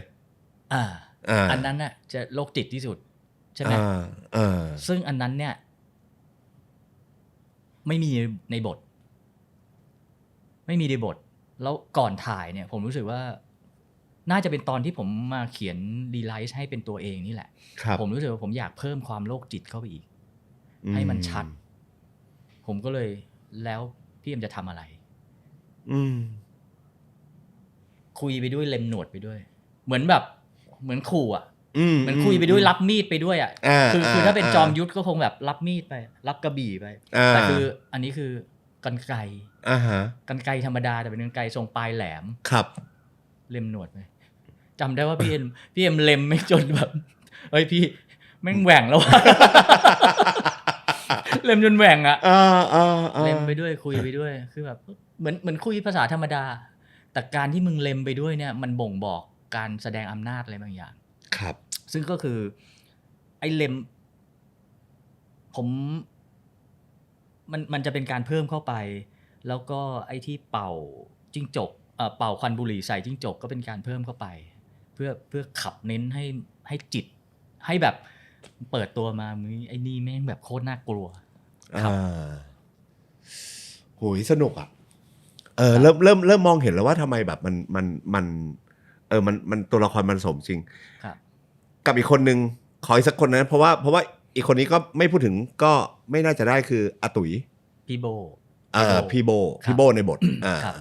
อรุณภวิไลครับผมเห็นพี่ตุ๋ยเล่นเรื่องคำพิพากษาครับเล่นเป็นครั้งแรกที่ผมเปิดโลกว่านักแสดงซูโม่สำอางบ้าๆบอ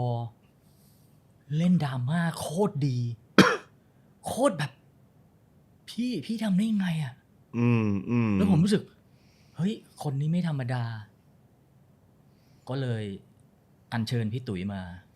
แล้วก็เล่นได้โคตรดีจริงๆแล้วก็เล่นได้โคตรดีจริงๆจริงๆตอนแรกอะตอนเราดูอะในโลกทำไมให้นายคนเดียวเราเข้าใจว่าช่วงแรกๆอะนึกว่าแบบพี่ตุ๋ยแม่งจะเป็นคนแบบเร็วๆอะหมายถึงจริงๆในบทก็เป็นคนไม่ดีแหละใช่แต่ว่าในข้างในอะ ข้างในก็คือมีความผมเชื่อว่าอะไรดีถ้าอันนี้คือผ่านมา30ปีแล้วอะนะมันถึงตกผลึกอะเนอะ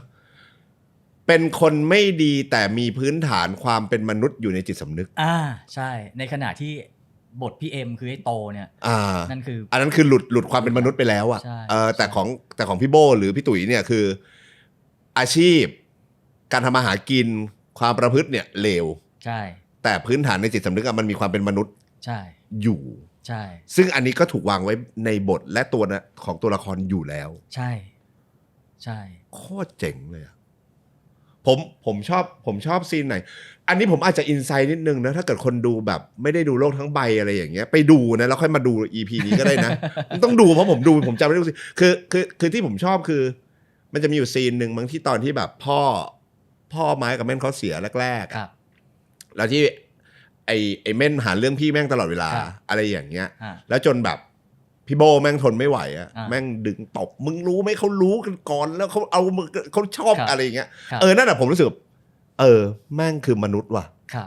คือทนไม่ได้กับอะไรแบบนี้อะไรอย่างเงี้ยโคตรดีเลยอ่ะพี่เชนครับขอบคุณครับ คือต้องอย่างนี้ต้องเรียนอย่างนี้ครับว่าอุ้ยทำไมต้องพูดก็เรียนอย่างนี้ ชอบเรียนท่านนายกอย่างนี้ครับ คืออย่างนี้คือก่อนที่มันจะมาถึงขั้นสุดท้ายที่ผมเอาไปกำกับมีการดัดตรงนั้นปรับตรงนี้ถอดตรงนั้นใส่ตรงนี้เนี่ยขั้นตอนเนี้ยไม่ยากหรอกไม่ยากแต่ขั้นตอนที่จะเริ่มนับหนึ่งมาให้มันเป็นเรื่องเป็นราวเป็นร่าง1ร่าง2ร่าง3ร่าง4ผมไม่รู้ว่ากี่ร่างนะผมจำไม่ได้ทุกวันนี้สิ่งที่ผมยังเสียดายมากที่สุดคือยุคนั้นมันไม่มีระบบดิจิตอลบทนี่ต้องซีล็อกกันเป็นแผ่นแล้วบทผมไม่รู้หายไปไหนแล้วมันไม่ได้มีเสียดายมากไม่ได้มีแบบตัวต้นฉบับเก็บไว้อะไรอย่างเงี้ยจนมาถึงผมเนี่ยมันก็จะมีฉบับของผมอีกทีนึงเนี่ยผมก็ไม่ทันได้เก็บเพราะว่าพอมันทำเสร็จแล้วมันก็เอาไปกองใช้ในกองถ่ายแล้วโคตรเหนื่อยเวลาเราไปกองถ่ายเราจะไม่พบบทหนาๆอย่างนี้เราจะเอาเฉพาะว่าวันนี้ครูจะถ่ายอะไรบ้างแล้วเอาแค่เล็กๆไม่งั้นคือแบบโอ้หนักชิบหายต้องถือไปตลอดเวลาครับกำลังจะบอกว่ากว่าที่มันมาถึงผู้กำกับเนี่ยมันเป็นปลายทางทีนี้ข้อดีอย่างหนึ่งที่เมื่อกี้เราพูดเรื่องไอโบใช่ไหมโอเคไอโบกับพี่ตุ๋ยเนี่ยไอโบกับพี่ตุ๋ยพี่เอ็มกับบทไอโตเนี่ยด้วยความที่ตอนแรกผมก็ลืมไปเลยนะว่าไอโบเนี่ยมันต้องอายุเท่าไหร่อะไรยังไงรู้แต่ว่ามันต้องอายุมากกว่าเยอะๆและความโชคดีก็คือด้วยความที่พี่ตุ๋ยเนี่ยกับพี่เอ็มเนี่ยอายุก็ใกล้เคียงกันพี่ตุ๋ยอาจจะแก่กว่าเล็กน้อยมันเลยทำให้ตัวละครตัวโบเนี่ยพอเวลาจะพูดอะไรด้วยความที่แกเจ๋งด้วยพี่ตุ๋ยแก acting ดีแกพูดแล้วมันเหมือนแบบไอ้โบต้องเกรงใจบ้างนะคือมึงไม่เกรงใจไม่ได้นะถึงแม้ว่าพี่ตุ๋ยจะไม่ใช่แบบตัวใหญ่ล่ำมีกล้ามเนื้อแต่แบบลีลาการพูดนี่คือกูใส่รองเท้าแตะแต่เวลากูพูดกับมึงต้องฟังกูได้ครับมันก็เลยมีอะไรบางอย่างที่ทำให้รู้สึกว่ามันมีตัวละครที่คานอำนาจกันอยู่เล็กน้อยแต่ก็คานอำนาจกันได้แบบในที่สุดก็แพ้ครับนี่ผมพูดนอกเรื่องไปป่ะเนี่ยไม่เลยนี่คือแก่นด้วยซ้ำเพราะว่าเนี่ยเห็นไหมแล้วผมก็อินไซด์เห็นป่ะกูว่าแล้วต้องเป็นมึงไอ้โตมีประโยคนี้แล้วก็ซัดกันอะไรอย่างเงี้ยมันจะเป็นลักษณะแบบนี้ใช่คือประโยคนั้นเนี่ยถ้าพี่ตุ๋ยเล่นแบบคานอำนาจไม่ได้ประโยคที่พี่เอ็มพูดก่อนที่เอาปืนมาจ่อไอ้เต๋าอะคือต้องยิงเลยไม่ได้มาอธิบายอะไรแต่นั้นคือยังเกรงใจเขาอยู่โบอยู่เกรงใจโบอยู่ซึ่งถ้าไม่เกรงใจก็จะแบบใส่เลยอันนี้ยังพอเกรงใจปุ๊บมันเหมือนกับว่าพอเกรงใจปุ๊บแล้วจะยังไงต่อแต่ไอ้โบรู้ทัน ไอ้โบรู้ทันพอรู้ทันปุ๊บมันก็เลยกลายเป็นว่าถ้ามึงรู้ทันกูในความเป็นจริงคือกูก็ต้องใส่มึงด้วยกูก็ต้องขัดกับมึงด้วยยอมขัดกับมึงด้วยในขณะที่ไอ้โบก็ยอมขัดเพราะว่าต้องปกป้องน้องอะไรก็ว่ามันก็เลยโอเคทั้งที่จริงๆแล้วเนี่ยถ้าเราเอาคนอื่นมาเล่นที่ไม่ใช่พี่ตุ๋ยครับเป็นซูโม่สำอางตลกมาไม่มีทางจะเอาบารมีพี่เอ็มที่สวมบทเป็นไอ้โตลงได้เลยต้องเป็นคนเล่นเก่งเอาไม่อยู่คุมไม่อยู่ต้องเป็นคนเล่นเก่งแล้วแกเล่นเก่งแบบแกไม่ได้คมไม่ได้เล่นคมครับแต่คือกูรู้ทันมึงอะไรอย่างเงี้ยครับผมหมายถึงว่าผมอยากถามเป็นแบบในแต่ละเรื่องไปเลยแล้วกันนะเอาแค่อันนี้ก่อนเลยครับพี่เชนทำไมหนังเรื่องนี้หมายถึงว่าไอเดียคำว่าโลกทั้งใบให้นายคนเดียวเนี่ยมาจากไหนหมายถึงชื่อหนังเลยชื่อหนังเนี่ยเริ่มต้นมันมาจากการที่มีหลายๆคนช่วยแล้วคนหนึ่งในนั้นก็คือพี่อุดมโลดผู้กำกับหนังเรื่องอะไรที่พี่ก้องสหรัฐเป็นแวมไพร์คู่แท้2โลกครับพี่อุดมก็ช่วยคนนั้นก็ช่วยแล้วมันก็จะมีคำว่าโลกมีคำว่าอะไรไม่รู้ว่ามันเยอะไปหมดมันมีเป็นหลายๆชื่อเป็น10ชื่อแต่มันยังไม่มีชื่อที่ถูกใจผมทั้งหมดแล้วผมก็เอาไปคิดต่อจากที่เขาเสนอกันมานะก็กลายเป็นชื่อนี้ถ้าถามตอนนี้ก็ยังไม่รู้ว่ามันมายังไงวะแสดงว่าโลกทั้งใบให้นายคนเดียวชื่อเนี่ยมันก็คือถูกมาจากหลายๆชื่อแล้วสุดท้ายคือพี่เชนก็เป็นคนเคาะชื่อนี้หมายถึงว่ามันไม่มีชื่อไหนเลยที่ถูกใจผมก็เลยเอารวบรวมความคิดจากรากความคิดของหลายๆคนที่เขานำเสนอมาเอามาคิดอีกทีนึงแล้วก็กลายเป็นชื่อโลกทั้งใบให้นายคนเดียวเพราะว่าถ้าจำไม่ผิดตอนนั้นเดินอยู่บนแถวสะพานหัวช้างเราก็คิดชื่อมันน่าจะเป็นอะไรวะแล้วตอนนั้นมันเป็นตอนกลางคืนแล้วฟ้ามันสวยมันเหมือนแบบพอเวลาเราเดินอยู่บนสะพานหัวช้างเวลาเรามองลงไปมันจะดูใส่เลนส์วาย25 มิลอะไรเงี้ยนึกออกใช่ไหมมันก็ดูว่ามันกว้างนี่ว่าเหมือนโลกเลยแล้วบรรยากาศมันดีอารมณ์ดีแล้วไม่รู้มาไงแต่ไม่ได้มาเวลาจะให้อะไรใครสักคนต้องให้อะไรวะที่มันใหญ่ๆให้โลกแล้วกัน อารมณ์ประมาณนั้นอารมณ์ประมาณนั้นซึ่งแบบทุกวันนี้ยังคิดว่ากูหวานขนาดนั้นกูแอบหวานมากขนาดนั้นไม่แต่สุดท้ายมันก็กลายมาเป็นเขาเรียกอะไรเป็นซิมโบลิกบางอย่างที่มันเกิดขึ้นในหนังมันก็คือไอตัวโลกของเล่นที่มันอยู่ในมือของป้อนที่ไม้ให้หรืออยู่กับไม้ผมไม่จำไม่ได้ว่าไม้ให้ป้อนหรือป้อนให้ไม้เพราะว่าตอนแรกมันอยู่กับไม้แล้วก็มันไปอยู่กับป้อนใช่ในวันเกิดใช่ไหมใช่วันเกิดของป้อนที่ไม้ไม่ได้ไปแล้วไปเกาะดูก็เลยเอามาคืนเลยเอาไว้ตรงลูกกงใช่เอาไว้ลูกกงอันนั้นคือเอามาคืนเป็นสัญลักษณ์บอกเลิกบอกในขณะที่ตัวน้องชายกำลังมีความสุขอยู่ในบ้านตัวเองเนี่ยเสียสละเอามาคืนคือเราอันนี้มันคือภาษาหนังเราจะไม่พูดหรือว่าแบบเราเลิกกันเถอะหรือแบบเราว่าเธอเหมาะกับน้องดีนะหรืออะไรเงี้ยเอามาคืนแค่นั้นนะเป็นอันรู้กันว่าคือเราจะเห็นว่าเอามาวางไว้ในลูกกรงแล้วผมทิ้งเฟรมให้เขาวิ่งไปมันคือการจากไปคล้ายๆกับตอนที่มันจะมีอยู่ซีนหนึ่งที่ มันจะมีอยู่ซีนหนึ่งที่พี่เชนทำช็อตนี้อีกเหมือนกันก็คือเชนที่ซีนที่ไปกินข้าวบ้านป้อนพี่น้องแล้วพอออกมาแล้วก็พี่น้องเล่นกันแล้วพี่ก็วางเฟรมไว้แล้วก็ให้พี่น้องเขาเล่นกันไปยาวเป็นสุดเฟรมใช่คือตอนแรกเราจะเห็นว่าพี่น้องมันไปด้วยกันร่วมทางกันไปแต่นะอีกครั้งหนึ่งคือมันไปคนเดียวโอเคกูยอมจากไปคนเดียวอะไรทำนองเนี้ยมันก็หุยชอบอ่ะ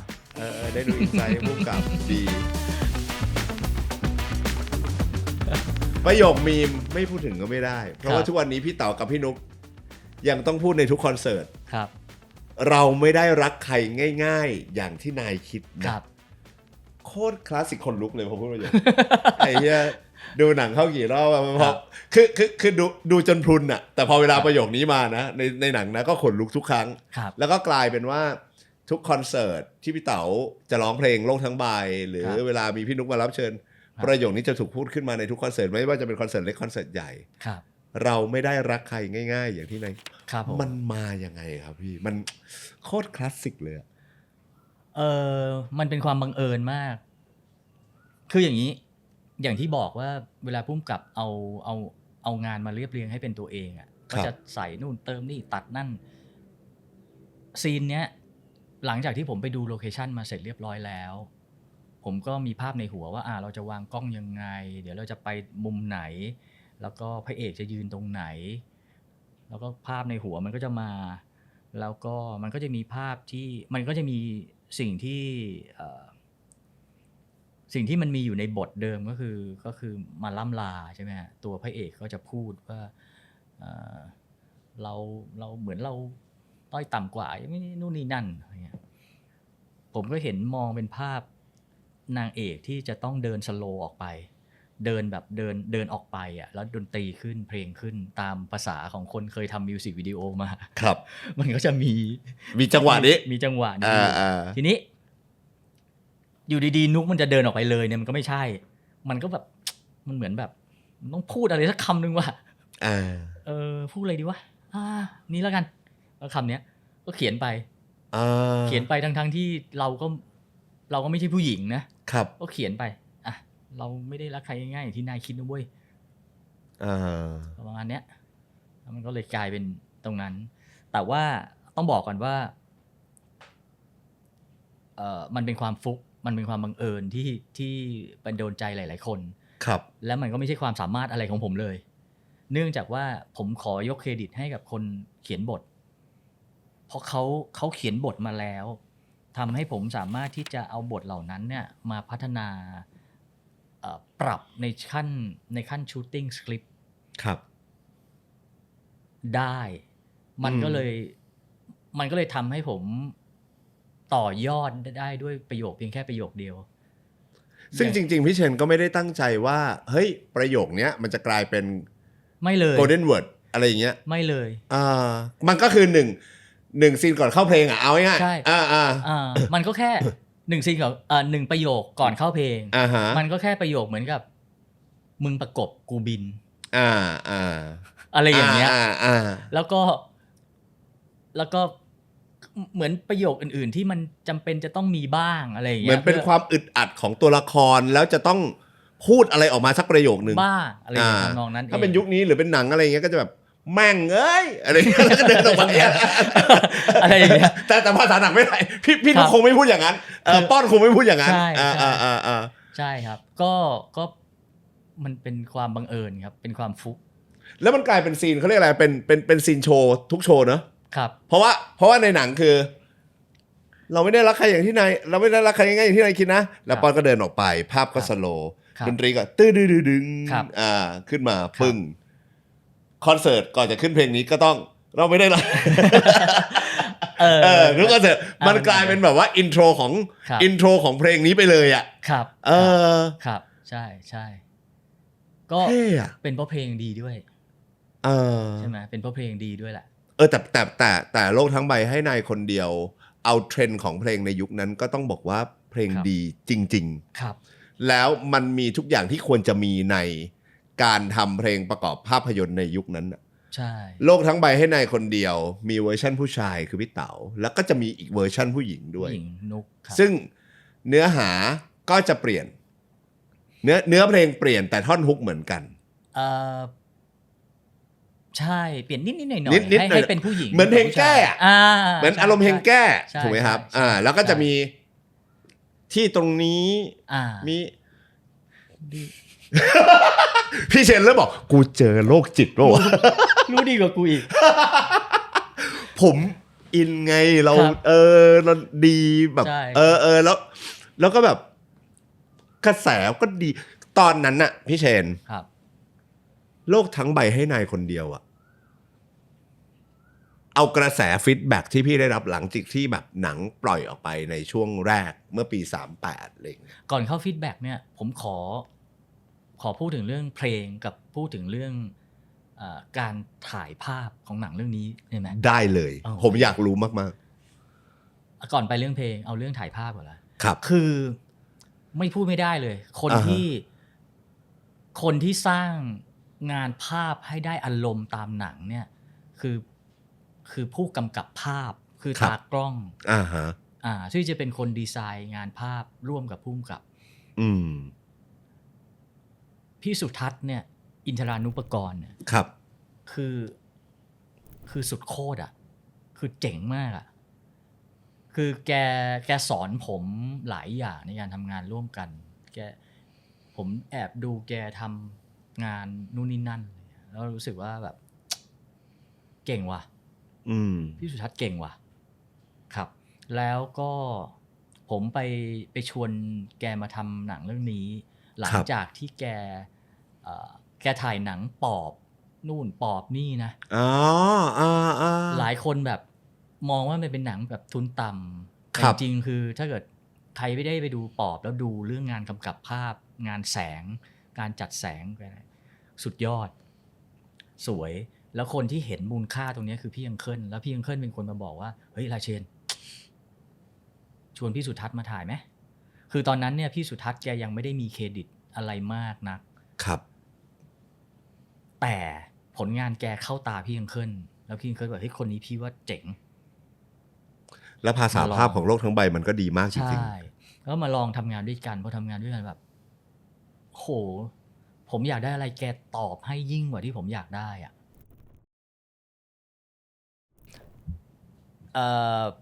คนแต่งเพลงแต่งเนื้อนะครับก็คือพี่ต่ายชัชวาลภักดีศรีใช่ไหมครับส่วนคนแต่งทำนองดนตรีก็คือๆ พี่เวสป้า พี่เวสป้า อิทธิพลเสนีวงศ์นายุยา ครับ ทีนี้ปรากฏว่าก่อนจะมาเนี่ยบังเอิญได้อ่าน Facebook ที่มีการโพสต์ขึ้นมา ครับ เป็นความบังเอิญจริงๆก็ผมไม่แน่ใจว่าใครเขียนแต่ว่าเขาบอกว่าจริงๆแล้วเพลงโลกทั้งใบให้ในคนเดียวเนี่ยตอนที่มันเป็นดนตรีเฉยๆเนี่ยยังไม่ได้ใส่เนื้อเนี่ยมันเป็นมันแต่งไว้เพื่อให้นิ้งกุลสตรีนิ้งอ่ะร้องในอัลบั้มที่นิ้งจะออกอัลบั้มเพลงแนวสไตล์แบบป๊อปร็อกมันเป็นเมโลดี้เอาไว้หมดละแต่ทีนี้ก็ยังไม่ได้ออกแต่ว่าพอดีพี่ต่ายไปเห็นได้ฟังเพลงนี้พี่ต่ายชอบพี่ต่ายบอกขอเอามาเพราะว่าจะเอามาใส่เนื้อร้องที่จะให้สำหรับเพลงเป็นเพลงประกอบหนังโลกทั้งใบในคนเดียวพี่ต่ายก็มาแต่งเนื้อใส่เข้าไปครับก็เลยได้มาโดยบังเอิญเหมือนกันใช่ก็แต่เรียกว่าบังเอิญก็ไม่ได้หรอกก็เรียกว่าตั้งใจแหละเพราะว่าพี่ต่ายก็ไปฟังมาแล้วเลยอยากได้ใช่แต่จริงๆเพลงทำนองเพลงนี้ไม่ได้ถูกวางไว้สำหรับโลกทั้งใบตั้งแต่แรกใช่วางไว้ให้อัลบั้มของนิ้งกุลสตรีซึ่งในที่สุดไม่ได้ออกอัลบั้มแต่ตอนนั้นกำลังจะออกมั้งครับก็พี่ต่ายไปฉกมาซะก่อนแต่มันเอางี้ถ้าพี่เชนไม่ได้เล่าเบื้องหลังแบบเนี้ยเราก็ไม่ได้รู้สึกนะว่ามันคือเพลงเราก็เข้าใจมันก็ด้วยอะไรวะก็ด้วยแบบมันอินไปแล้วมั้งเพราะมันก็เหมือนถูกแต่งให้กับเพลงหนังเรื่องนี้ คือเพลงมันเหมือนถูกแต่งให้หนังเรื่องนี้อยู่แล้วอ่ะใช่ผมก็เพิ่งทราบเมื่อกี้นี้เองเมื่อก่อนที่จะมาเข้ารายการเนี่ยก็ผมจำได้แล้วเพจของก้าวกระบี่เดียวดายเขามาเล่าให้ฟังเขาต้องการจะพูดประเด็นว่าตอนที่นิ้งไม่สบายเนี่ยนุกกับเต๋าก็เลยเอาเพลงโลกทั้งใบเนี่ยไปร้องให้นิ้งฟังบนเตียงให้กำลังใจมันก็เลยกลายเป็นอะไรบางอย่างที่มันลูปกันไปอย่างนี้ทุกอย่างในทุกอย่างในโลกล้วนผูกพันเห็นไหมทุกความฮิตในโลกล้วนมีเรื่องราวครับอะไรทำนองนั้นมันก็เลยก็ ครับมันก็เป็นความสวยงามที่เกิดขึ้นแต่เอาจริงๆนะโลกทั้งใบให้ในคนเดียวผมเนี่ยพอพี่ราเชนพูดมาปุ๊บเนี่ยก็เลยนึกย้อนกลับไปในยุคนั้นผมไม่แน่ใจนะถ้าผมผิดคนดูคอมเมนต์มาบอกด้วยแต่ถ้าผมจำไม่ผิดนะเพราะผมก็เป็นคนฟังเพลงตั้งแต่เด็กแล้วก็ดูหนังวัยรุ่นเยอะพอสมควรครับเพราะยุคนั้นมันก็ไม่มีอะไรทำอ่ะก็ฟังเพลงดูหนังนั่นแหละอ่านหนังสือโป๊บ้างอะไรอ่านคอลัมน์ปัญหาทางเพศอะไรก็ดูว่ากันไปแต่ประเด็นของผมคืออย่างนี้กำลังจะบอกว่า หนังในยุคนั้นที่มีถ้าเอจำไม่ผิดเอกำลังจะบอกว่าคือหนังไทยในยุคนั้นน่ะโลกทั้งใบน่าจะเป็นหนังเรื่องแรกไหมครับที่มีซาวด์แทร็กประกอบภาพยนตร์เป็นอัลบั้มผมไม่แน่ใจนะถ้าผมผิดคนดูคอมเมนต์มานะแต่ก่อนนั้นนะคืออย่างนี้หนังเมืองนอกอ่ะมันมีครับมันจะมีแบบอัลบั้มออริจินอลซาวด์แทร็กหนังเรื่องนั้นหนังเรื่องนี้แต่หนังไทยในยุคนั้นไม่มีผมว่าไม่มีบุญชูไม่มีกลิ้งไว้ก่อนไม่มีหวานมันไม่มีถ้าเป็นอัลบั้มไม่มีแต่ว่าถ้าอย่างสมมุติเป็นเพลงเดี่ยวอาจจะมีเช่นเพลงเดี่ยวมีเพลงเดี่ยวมีแต่หมายถึงว่าเพราะว่าถ้าเป็นสไตล์เมืองนอกครับพี่ชายเชนคือพอหนังเรื่องนึงออกมาเขาจะมีเป็นออริจินอลซาวด์แทร็กเป็นอัลบั้มออกมาเพราะว่าในหนังเรื่องนั้นมีเพลงอะไรบ้างแล้วเขาก็จะรวบรวมแล้วให้คนไปซื้อซึ่งไทยในยุคนั้นเท่าที่จำได้ไม่น่ามีโลกทั้งใบให้ในคนเดียวน่าจะเป็นเรื่องแรกที่มีออริจินอลซาวด์แทร็กเป็นอัลบั้มแล้วมาให้คนได้ซื้อเพราะว่ามันจะมีทั้งเพลงโลกทั้งใบเวอร์ชันชายเวอร์ชันหญิงมีเพลงอยู่ตรงนี้มีเพลงอะไรฉันมีเธอที่ตรงอะไรสักอย่างแล้วก็จะมีเพลงบรรเลงก็มีอยู่ในอัลบั้มใช่ไหมครับผิดขออภัยนะอันนี้ออกตัวก่อนผมไม่ทราบจริงผมแต่ผมเข้าใจว่าน่าจะใช่นั่นแหละระหว่างทางมันเกรงไหมครับมันมีความรู้สึกมันเสียวมันกลัวพลาดกลัวผิดกลัวใดๆหรือมันอะไรไหมครับหรือสั่งสมมาแล้วจากการที่กำกับ MV มา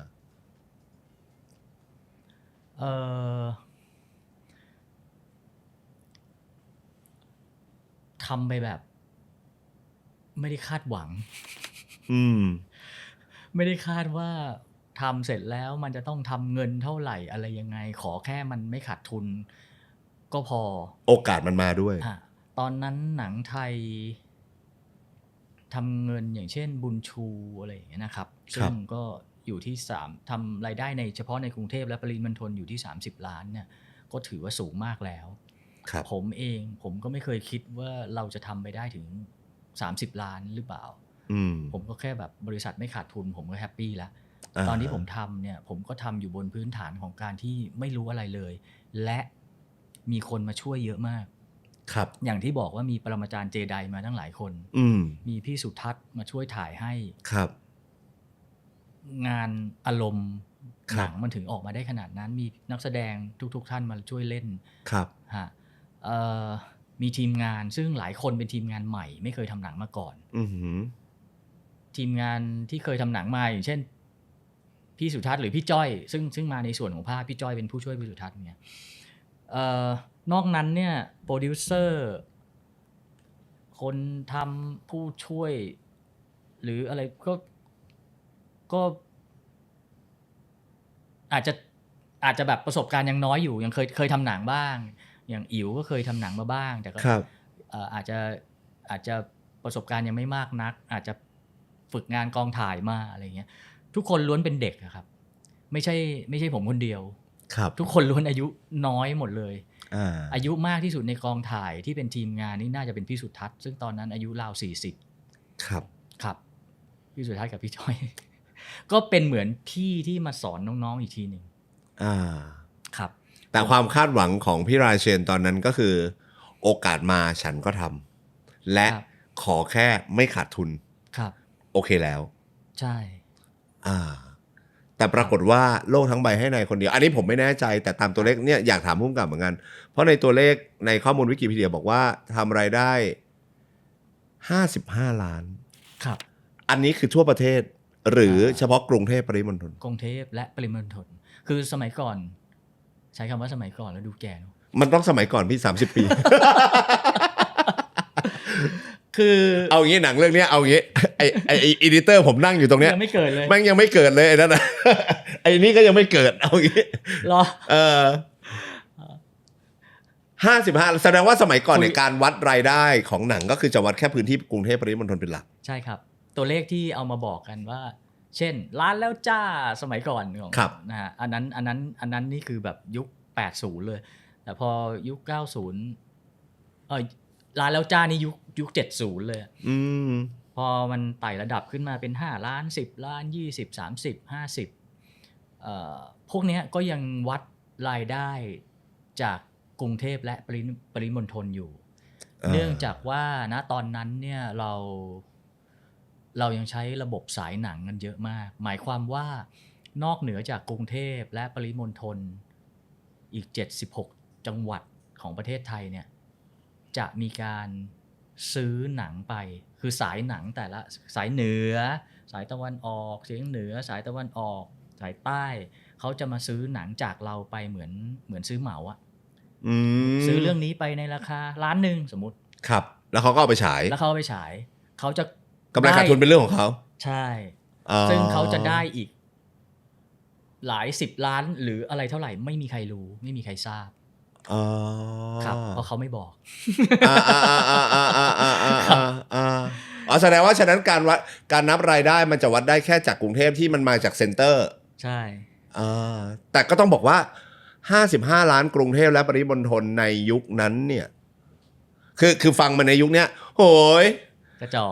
หนังเขา100ล้านหนังเขาหลายร้อยล้านอะไรเงี้ยเดี๋ยวนะแล้วผมพูดไปก็เหมือนผมโคตรแก่เนี่ยเป็นคำพูดพ่อ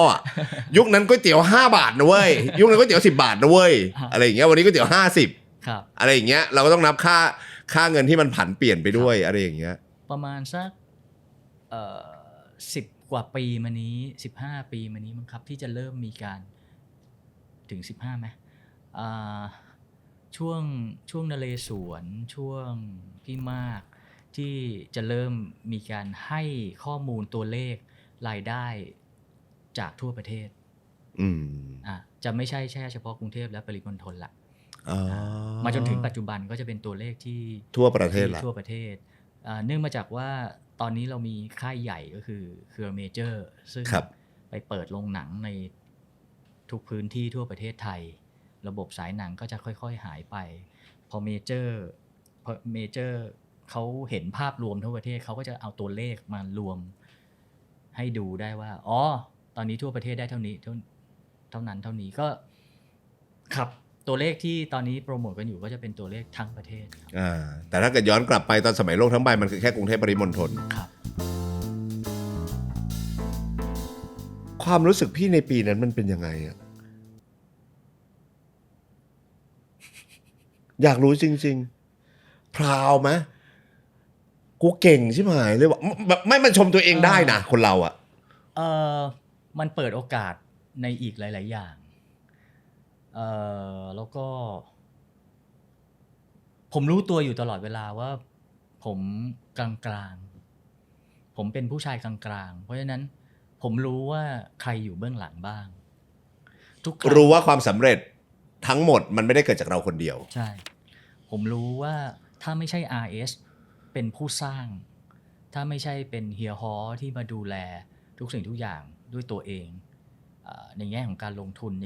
นแง่ของการทำอุตสาหกรรมหนังไทยอย่างจริงจังในแง่ของการทำให้มัน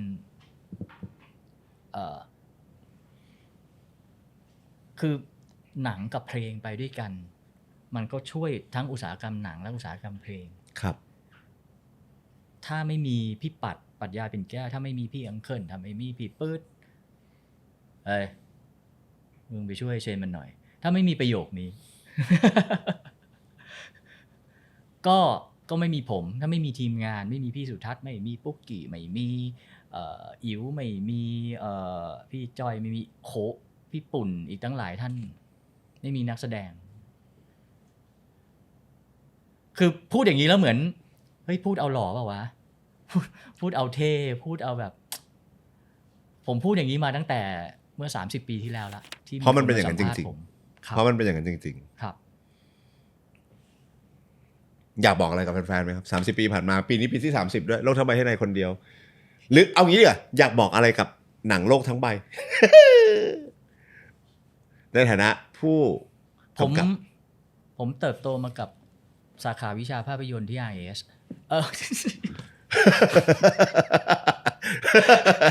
ไม่เป็นไรปนกันได้ IS ก็เป็นสถาบันแล้ว ผมเติบโตมาจากการเป็นนักศึกษาวิชาภาพยนตร์ที่มหาวิทยาลัยธรรมศาสตร์ ครับ ที่คณะวารสารแล้วผมก็มาศึกษาวิชาภาพยนตร์ต่อที่สถาบัน RS แล้วทุกวันนี้คือถ้าเกิดว่าผมมีใครเข้ามาถามผมเรื่องทำหนังเรื่องทำบทเรื่องนู่นนี่นั่นเรื่องแม้แต่เรื่องตัดตัวอย่างหนังแม้แต่ทำโปรโมทหนังนู่นนี่นั่นผมก็บอกหมดไม่มีกั๊กเพราะผมรู้ว่า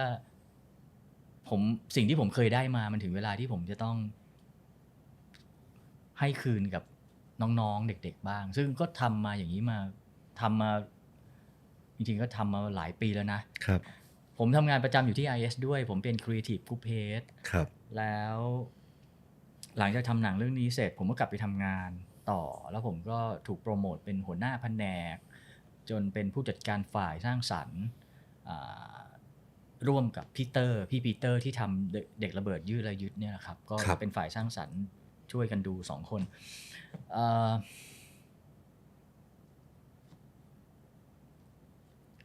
ผมกลับไปทำงานเดิมงานดูแลคอนเทนต์โปรโมทอัลบั้มของศิลปินอยู่ประมาณ4 ปีหลังจากนั้น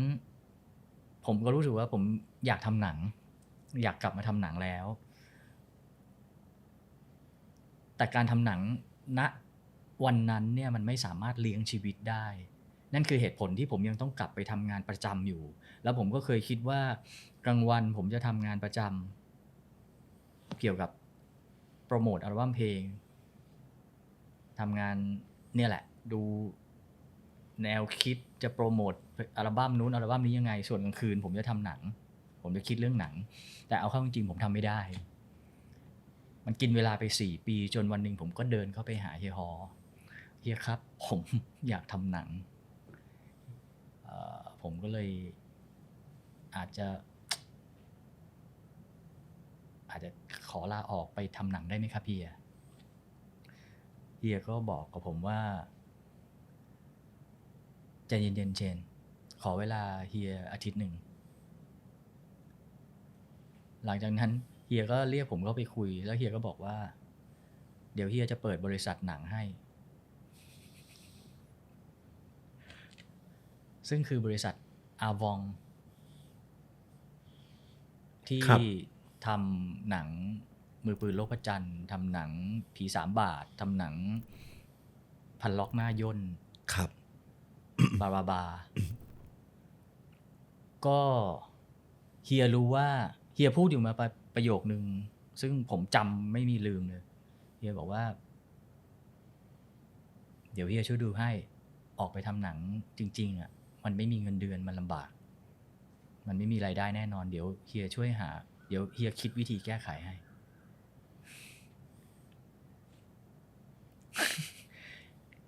เฮียก็เปิดบริษัทให้ผมบริหารแล้วก็ให้หุ้นผมด้วยโดยที่ผมไม่ต้องลงเงินหุ้นลมก็สิ่งที่เฮียให้ผมมาผมก็เลยรู้สึกว่าผมจะไม่เริ่มด้วยการกำกับหนังเองก่อนผมจะให้โอกาสกับคนที่ยังไม่มีโอกาสทำหนังได้มาทำหนังภายใต้สตูดิโอที่ชื่ออาวองเนี่ยคนแรกที่ได้โอกาสก็คือยุทธเลิศครับสิบประภาคพี่ต้อมครับก็ให้ต้อมอนุมัติให้ต้อมทำมือปืนโลกพระจันทร์ซึ่งตอนนั้นก็ยังไม่มีชื่อเรื่องนะครับ จริงชื่อเรื่องมือปืนโลกพระจันทร์นี่ก็ฮากว่าโลกทั้งใบเยอะครับเหมือนเคยอ่านที่มาที่ไปของอะไรเงี้ยมันมีมือมีปืนมีโลกมีพระและมีจันทร์อะไรสักอย่างก็คือตอนนั้นเปิดบริษัทมาก็จะมีโปรเจกต์ผมก็จะเขียนบนกระดานกลางห้อง กลางบริษัทว่ามีโปรเจกต์มือปืนของไอ้ต้อมแต่เดิมมันชื่อไกลปืนเที่ยงก็มีโปรเจกต์บางละจันมีโปรเจกต์ละครทำให้ช่อง7ชื่อเรื่องผมมากับพระแล้วก็โปรเจกต์อะไรอีกแล้วก็มีโปรเจกต์ช่อง7อยากได้โลกทั้งใบไปทำเป็นละครก็มีโปรเจกต์ละครโลกทั้งใบผมก็เขียนสั้นๆมือปืนโลกพระจันทร์โอ้ยเขียนบนกระดานวันหนึ่งไอ้ต้อมมันมาบริษัทมันมานั่งอ่านกูเอาชื่อนี้นะ ผมบอกกูเข้าใจได้เดี๋ยวมือปืนกูเข้าใจได้ว่าเกี่ยวกับหนังมึงโลกแล้วโลกอ่ะเฮ้ยหนังกูมันมีทางโลกทางธรรมพระก็พระไงมีพระด้วยจันและจันน่ะเดี๋ยวกูเปลี่ยนนางเอกกูให้ชื่อจันโหดว่ะครับมันก็เลยกลายเป็นมือปืนโลกพระจันทร์แล้วมีสแลชก็มาจากบนกระดานนั่นแหละแต่ว่าทั้งหมดทั้งมวลเนี่ยก็ต้องบอกว่ามันเป็นโอกาสที่พี่ราเชนเนี่ยก็ได้รับจาก RS หรือจากเฮียแต่ว่าทั้งการที่ได้รับโอกาสมันก็มาจากการที่เราทำโลกทั้งใบผมพูดอย่างนี้ได้ไหมมันก็มาจากที่เราได้รับโอกาสจากการที่เราทำโลกทั้งใบแล้วมันสำเร็จใช่ครับจากการที่ RS ทำโลกทั้งใบแล้ว RS ประสบความสำเร็จจากโลกทั้งใบเพราะว่าที่พูดอย่างนี้เพราะว่าผมมีหน้าที่กำกับพี่อังเคิลโปรดิวพี่ปัดเป็นคนเริ่มโปรเจกต์ RS Film กับเฮียฮอใช่ไหมมันหลายส่วนมากเลยครับตอนทำอาวองผมก็เลยรู้สึกว่าใครที่ยังไม่มีโอกาสทำหนังมาไอ้ต้อมมึงมาทำแล้วก็ผู้ช่วยผมที่ทำที่เป็นชื่อพี่ต้นพี่ต้นเป็นผู้ช่วยตอนที่เป็นผู้ช่วย1ตอนที่ทำโลกทั้งใบผมแบบมาพี่ต้นมากำกับละครอยากกำกับละครมาพี่ต้นมากำกับละครเพราะเขามาสายละครให้มาเป็นผู้กำกับคนแรกเลยก็คือเหมือนให้โอกาสเหมือนที่เราเคยได้รับโอกาสใช่แล้วก็มีคนนู้นคนนี้มาอีกหลายๆคนครับก็มีป้อมจอมขมังเวทด้วยครับเยอะผมจำได้ว่าช่วงนั้นหนัง RS ก็บูมมากพอมีแสบสนิทนี่ก็ RS ป่ะก็อาวองป่ะครับแสบสนิทอันนั้นเป็นตอนที่ผมออกมาแล้วโอเคมันจะเป็นอย่างนี้ครับคือพอเป็นอาวองเนี่ยพออาวองมันประสบความสำเร็จมันเหมือนเป็นอาวองโมเดลครับตอนนั้นเฮียก็เลยรู้สึกว่างั้นเฮียเปิดโอกาสให้กับคนอื่นใครอยากทำอีกเปิดบริษัทครับมันก็จะมีเลดล็อกเก็ตมีนั่นแหละอีก 3-4 โมเดลที่ใครอยากทำหนังเฮียก็ยินดีใครอยากทำละครคือทำหนังทำละครไปด้วยพร้อมๆกันเพราะว่าทำหนังมันใช้เวลาแล้วมันเลี้ยงบริษัทไม่ได้กว่าเงินที่ลงทุนไป10-20 ล้านกว่ามันจะตอบกลับมามันต้องใช้เวลาเป็นปีครับก็ต้องทำละครเลี้ยงตัวเองไปด้วยซึ่งก็จะเป็นโมเดลที่ทำให้เกิดบริษัทอย่างอื่นบริษัทอื่นๆนะครับไปด้วยเห็นภาพก็จะบริษัทอื่นก็จะมีหนังของเขาเองครับสุดท้ายครับ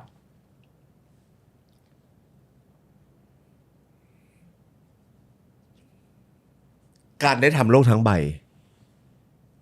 การได้กำกับแล้วกันครับการได้กำกับโลกทั้งใบให้นายคนเดียวเนี่ย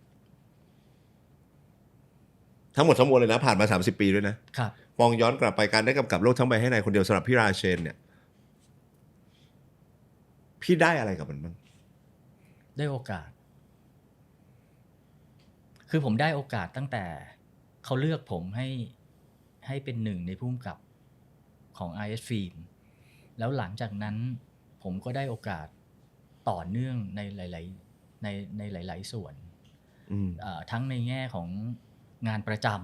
ำก็ได้รับความไว้วางใจให้ทำงานในตำแหน่งที่สูงขึ้นเรื่อยๆจนกระทั่ง ผู้ใหญ่ใจดีเปิดบริษัทให้ ครับ ก็คือแสดงว่าสิ่งที่เราได้จาก ได้โอกาส มันคือโอกาส อันนั้นอย่างแรก อย่างที่สองก็คือ